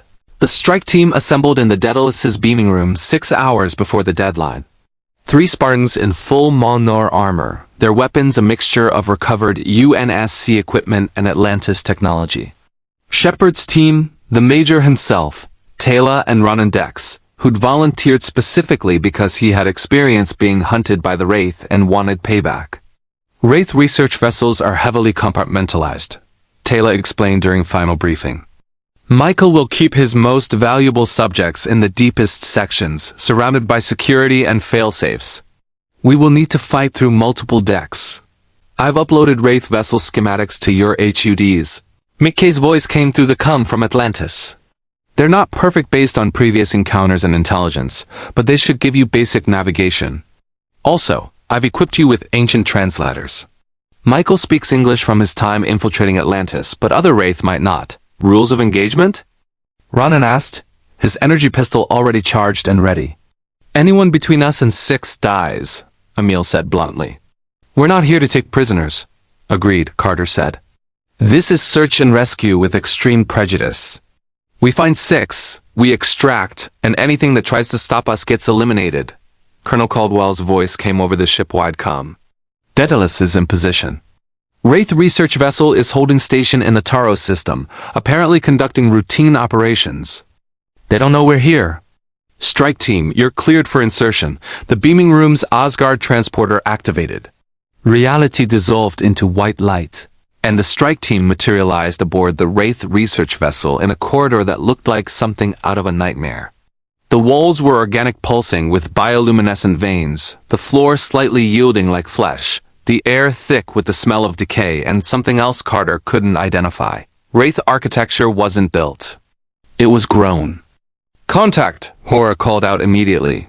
3 Wraith warriors were in the corridor, turning toward the materialization with expressions of shock. The Spartans moved with practiced efficiency. Carter's P90 dropped one, Jorge's M249 cut down another, and Emile crossed the distance to the third in 3 strides, his combat knife driving through its skull before it could activate an alarm. "Move fast," Sheppard ordered. "They'll know we're here within 60 seconds. We need to reach the brig section before they can organize a defense." The team advanced through the vessel's corridors with tactical precision. Ronan and Emile took point, their aggressive combat styles perfect for close-quarters fighting. Jorge and Taylor provided covering fire, while Sheppard and Carter coordinated movement through the maze-like interior. They encountered Wraith resistance almost immediately, warriors responding to the intrusion.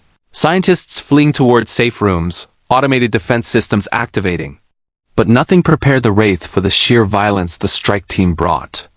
Ronan fought like someone who'd spent 7 years being hunted and had finally found prey. His energy pistol dropped Wraith warriors in rapid succession, and when ammunition ran low, he simply grabbed a fallen Wraith's rifle and kept fighting. Emile was even more brutal. The Spartan used his combat knife as much as his weapons, getting close to enemies who expected ranged combat and killing them with savage efficiency. His skull-carved helmet became a psychological weapon. Wraith warriors hesitated when they saw it, and that hesitation cost them their lives. "Brig section ahead," Sheppard announced, checking his ancient scanner, reading multiple human life signs. At least 40 prisoners. They breached the brig section's entrance with overwhelming force. The Wraith guards inside barely had time to raise weapons before they were cut down. The prisoners, humans from a dozen different worlds, all showing signs of Wraith experimentation, cowered in biomechanical cells.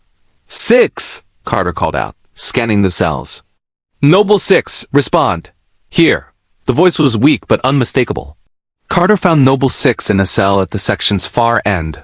The Spartan still in Mjolnir armor but restrained by Wraith biomechanical bonds that pulsed with energy designed to suppress enhanced strength. 6's helmet was removed, showing a face Carter had rarely seen, young, determined, and bearing fresh scars from Wraith examination. Medical equipment surrounded the cell, and Carter could see where the aliens had been attempting to study the armor without removing it. "They've been trying to access your augmentation data," Carter observed, his hands already working on the restraints. "They failed," 6 said, voice carrying grim satisfaction. "Mjolnir's biometric locks and encryption held. They haven't gotten anything useful yet." A pause, but they were getting close. Maybe 12 more hours before they cracked the armor systems. Jorge was already scanning the other prisoners. "We can't leave them. If we extract just 6, Michael will take his frustration out on everyone else here." "Agreed," Carter said, making the decision instantly. "Daedalus, we need mass beaming. 40+ prisoners plus strike team. Can you handle it?" Colonel Caldwell's voice crackled back. "That's a lot of targets. I'll need to drop shields to beam that many simultaneously. How much time do you need?" 30 seconds. You've got 20. After that, the Wraith are going to realize what's happening and try to block the beam. The team worked frantically, breaking prisoners out of cells while establishing a perimeter against Wraith forces trying to breach the brig. Ronan and Emile held the main entrance, their combined firepower creating a kill zone that even Wraith-heavy warriors couldn't cross. 15 seconds! Caldwell warned. Then the brig's far wall exploded inward, and Michael himself entered. The Wraith scientist was larger than his warriors, his pale face twisted with rage as he saw his prisoners being liberated. But worse than his physical presence was what he carried, a Wraith stunner modified for extreme output, designed to incapacitate even enhanced humans. He fired directly at Noble 6. Carter threw himself in front of the blast, his Mjolnir shields absorbing the hit. But the modified stunner was powerful enough to drop even Spartan armor's defenses. Carter went down, neural paralysis spreading through his augmented nervous system. "Commander." Jorge and Emile moved to protect their fallen leader, but Michael was already advancing, more Wraith warriors flooding through the breach behind him. Noble 6, freed from restraints but still weak from captivity, grabbed Carter's dropped P90 and fired at Michael. The round struck the scientist's armor but didn't penetrate. Michael smiled, a horrible expression on Wraith features. You cannot escape, he hissed. I will have my specimens. I will understand your augmentations. And I will create warriors that will cull every human world in this. The Asgard beaming technology activated. Every prisoner, every strike team member, and Carter's paralyzed form dissolved into white light and rematerialized aboard the Daedalus. They left behind a furious Michael standing in an empty brig, his research subjects gone, his work months behind schedule. Aboard the Daedalus, medical teams rushed forward to treat Carter's neural paralysis and assess the freed prisoners. Dr. Beckett had beamed aboard specifically for this operation, and he immediately began coordinating treatment. The commander will be fine, Beckett reported after preliminary scans. Neural paralysis is temporary. He'll be functional in an hour, fully recovered in 6. Noble 6 sat on a medical bed, still in armor, refusing treatment until debriefing was complete. Sheppard stood beside the Spartan, his expression carrying respect and something like wonder. You held out for 60 hours, Sheppard said. Against Wraith interrogation, torture, and experimentation. Most people break in the first day. I'm not most people, Six said simply. I'm a Spartan. We're built for this. No, Sheppard corrected gently. You were trained for this. Built for it, maybe. But what kept you alive wasn't augmentation or armor. It was knowing your team would come for you. Six was quiet for a moment. Then, did we stop them? Did we prevent Michael from getting Spartan augmentation data? We prevented him from getting it from you, Sheppard confirmed. But he's still obsessed. Still hunting. This isn't over. Good, Six said, and despite the exhaustion and injury, the Spartan's voice carried deadly promise. Because now I know his ship's layout, his security protocols, his research methods. Next time we encounter him, we'll be ready. 3 hours later, the Daedalus jumped to hyperspace toward Atlantis. The rescued prisoners were being treated, the strike team was recovering, and Noble 6 was alive. Carter, recovered from the paralysis, stood with his remaining team cat still weak but improving. 6 exhausted but functional. Emile and Jorge uninjured but grimly satisfied. We did it, Kat said, her analytical mind still processing. Mission success. 6 recovered, prisoners liberated, enemy intelligence denied. We did it smart, Jorge corrected. With planning, support, and extraction protocols. No last stands. No suicide charges. We went in, accomplished the objective, and came home. John would have appreciated that, Emile said quietly. Winning without dying, Carter nodded slowly. They'd lost John to conditioning that prioritized death over survival. But they'd saved 6 by learning a different way, by accepting support, trusting teammates, and understanding that living to fight again was more valuable than dying gloriously. Noble Team has new operational doctrine, Carter announced formally. We fight to win. We fight to survive. And we fight to make sure the Wraith regret every engagement. Chun's sacrifice taught us the cost of old thinking. 6's rescue proves the value of new methods. And if we encounter Michael again? 6 asked. Carter's expression hardened. Then we finish what we started. He wants to study Spartans? We'll teach him a lesson about what happens when you hunt humanity. Far from the Daedalus, in the depths of his damaged research vessel, Michael stood among the wreckage of his brig and the bodies of warriors killed during the rescue. His rage had cooled to something more dangerous: calculated determination. The enhanced humans had escaped. They've humiliated him. They'd freed his research subjects. But they'd also shown him something valuable. They were loyal, protective. They would risk everything to save their own. That loyalty was a weakness he could exploit. Begin surveillance of Atlantis, he commanded his subordinates. Track the enhanced humans' movements. Learn their patterns. Find their vulnerabilities.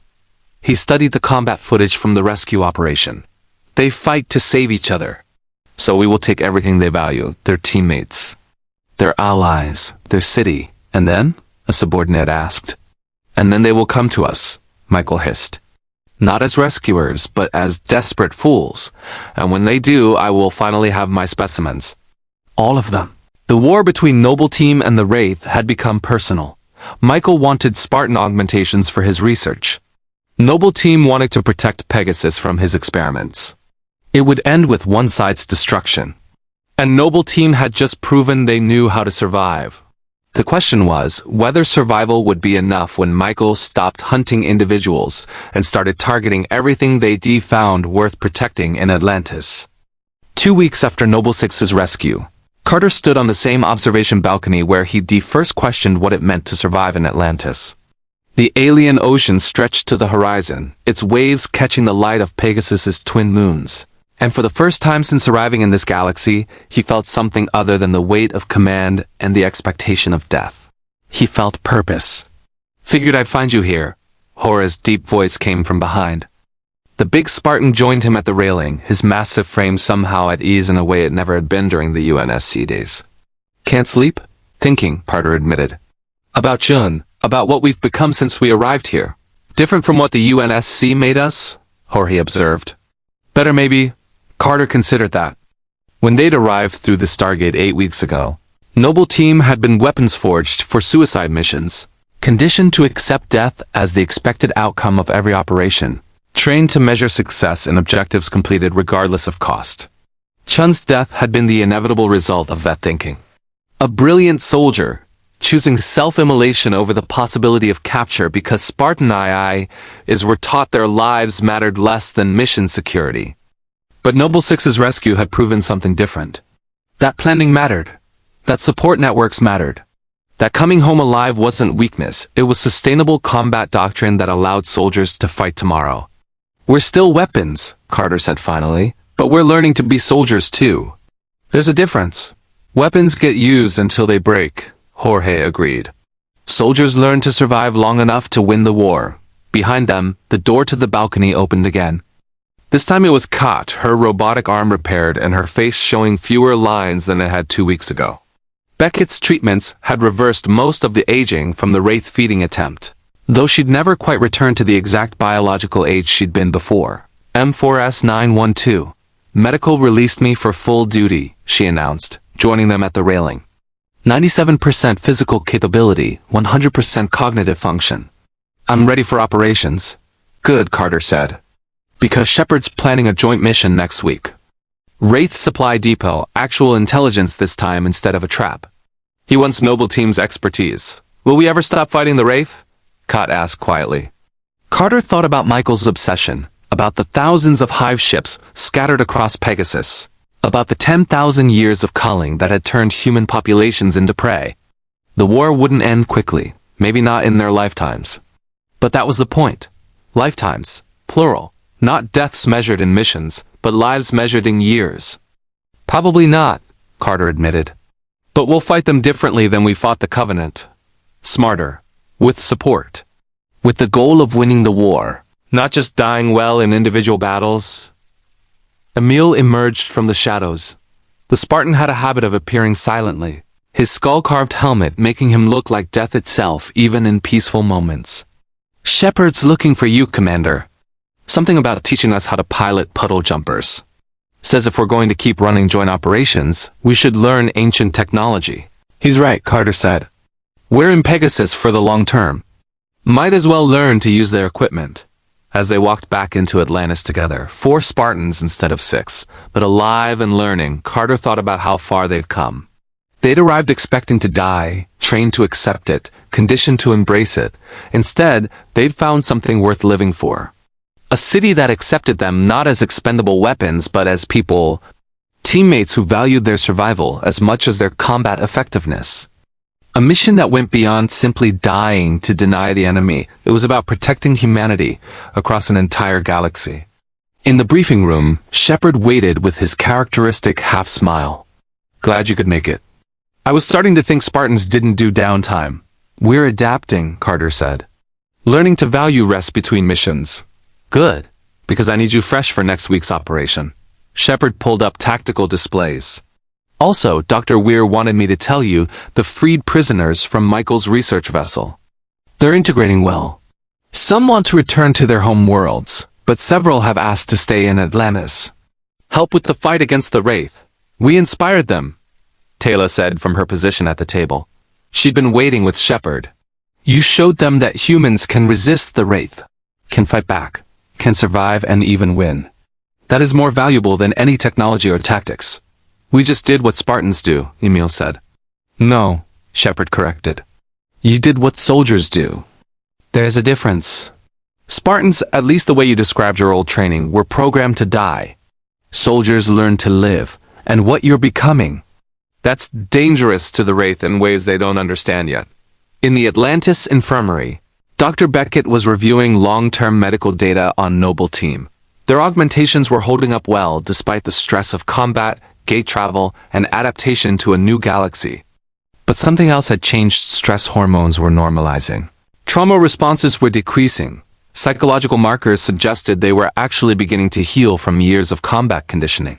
They're getting better, he told Dr. Weir during their private consultation. Not just physically, mentally, emotionally. When they arrived, they were walking PTSD cases with superhuman capabilities. Now, they're starting to look like actual people under the armor. Atlantis is good for them, Weir observed. We don't treat them as disposable. Don't send them on suicide missions. Don't measure their worth solely in combat effectiveness. It's more than that, Beckett said. They found family here, community, purpose beyond just dying for others. That's powerful medicine. In the city's armory, Noble Six sat alone, methodically cleaning weapons and performing maintenance. The ritual was calming, familiar from years of UNSC service, but different now. Before, weapon maintenance had been preparation for the next mission that would probably be the last. Now it was preparation for the next mission that would be survived, that would lead to another mission, and another. A career instead of a death sentence. Ronan found the Spartan there, the sated-in warrior carrying his own weapons for maintenance. He sat down beside Six without asking, his presence companionable rather than intrusive. You fought well during the rescue, Ronan said simply. Held out against Michael longer than most. Training, Six replied. SARE protocols. Survival, evasion, resistance, escape. We're taught to withstand interrogation. I was a runner for 7 years, Ronan said. The Wraith hunted me for sport, tracked me across a dozen worlds. I learned to survive because I was too stubborn to die. He looked at Six. But you? You survived because you knew people were coming for you. That's different. That's trust. Noble Six was quiet for a moment. I've never had that before. In the UNSC, Spartan-IIs were expendable. If we got captured, we were expected to self-terminate. Nobody came for us because we weren't worth the risk. You're worth it here, Ronan said firmly. Remember that. High above Atlantis, in the depths of space, Wraith sensors continued their patient surveillance. Michael had been true to his word. He was watching, learning, cataloging every pattern and vulnerability. But the Wraith scientist was making a critical error. He was studying Noble Team as they had been weapons programmed to sacrifice themselves. He hadn't recognized what they were becoming: soldiers, learning to live, to trust, to fight as part of something larger than themselves. That evolution would be his undoing. Because Spartans who fought to die were predictable. Spartans who fought to survive were dangerous. And Spartans who fought for family were unstoppable. In Dr. Weir's office, she reviewed casualty reports and operational summaries from the past 8 weeks. Noble Team had participated in 17 missions since arriving in Atlantis. 17 operations that under UNSC doctrine would have had projected casualty rates above 50%. Under Atlantis protocols, working with Sheppard's team, using sustainable tactics and proper support. 0 fatalities since Chun's death. Multiple mission successes. And a fighting force that was getting stronger with each engagement, rather than weaker through attrition. They're learning, she said to Colonel Caldwell during their weekly subspace conference. And they're teaching us too. Their combat effectiveness combined with our exploration ethos. It's creating something new. Just make sure they don't forget the hard lessons, Caldwell cautioned. The Wraith are patient. They'll wait for the right moment, then strike where it hurts most. I know, Weir agreed. But when they do, they'll find something they haven't faced before: Spartans, who fight not because they expect to die, but because they have something worth living for. On the observation balcony where this journey had begun, the 5 members of Noble Team stood together as the Pegasus sun rose over the alien ocean. Carter, Kat, Emile, Jorge, and Noble 6-5 Spartans instead of the original 6, but alive and stronger for their losses. Chun's SCS-99 sniper rifle still rested against the balcony railing, A memorial to the teammate they'd lost to conditioning that valued death over life. But beside it now sat other tokens: 6's empty UNSC Magnum from the rescue operation, Kott's damaged armor piece from the feeding attempt, trophies from missions survived rather than fallen comrades mourned. "Remember Reach," Carter said quietly, the traditional Spartan remembrance. "Remember John," Kott added. "Remember we're more than weapons," Jorge continued. "Remember we fight to win," Emile finished. "Remember we come home," Noble Six concluded. New words for a new doctrine. New purpose for soldiers learning to survive in a galaxy that had tried to make them into martyrs. The war against the Wraith would continue. Michael would keep hunting. Hive ships would keep culling. The Pegasus Galaxy remained a dangerous place where humanity struggled for survival against ancient predators. But Atlantis had gained something: precious Spartans who'd learned that living to fight another day wasn't cowardice. It was strategy. It was sustainability. It was the difference between weapons that broke and soldiers who endured. Noble Team had been forged for suicide missions on Reach, a world now dead and distant. They'd been reforged in Atlantis, learning that survival wasn't failure and coming home wasn't weakness. And in that transformation from expendable weapons to valued soldiers, from programmed martyrs to thinking warriors, from isolated operatives to integrated teammates, they'd become something the Wraith had never faced before. Spartans who fought not to die well, but to live long enough to win. The Pegasus Galaxy didn't know it yet, but that made them the most dangerous humans ever to step through the Stargate. Because Noble Team had finally learned the most important lesson. The best way to honor fallen teammates wasn't to join them in death. It was to survive long enough to make their sacrifice matter. Remember Reach. Defend Atlantis. Come home alive. That was the new mission, and the Noble Team was just getting started. If you loved watching Noble Team learn to survive in the Pegasus Galaxy, make sure to subscribe and come back for more epic crossover stories. Drop a comment below with your favorite moment. Was it Chun's sacrifice, Noble Six's rescue, or the Athosian settlement defense? And tell us which character you want to see enter a different universe next. The Stargate is open. The slip space drive is charged. More stories await. Remember Reach. Defend Atlantis. Indeed, Noble Team arrived in Pegasus expecting to die as weapons. They found instead a reason to live as soldiers. John A-266 fell to the conditioning that taught Spartans their deaths mattered more than their lives. But his sacrifice became the catalyst for Noble Team's evolution from expendable assets to irreplaceable warriors, from programmed martyrs to thinking soldiers who understood that survival wasn't weakness. They lost John to old doctrine. They saved Six with new methods. And in doing so, they proved that Spartans could adapt, could heal, could become more than the UNSC's conditioning had made them. The war against the Wraith continues. Michael still hunts them. The Pegasus Galaxy remains dangerous. But Atlantis has gained defenders who fight not to die gloriously, but to live long enough to win. And that makes all the difference.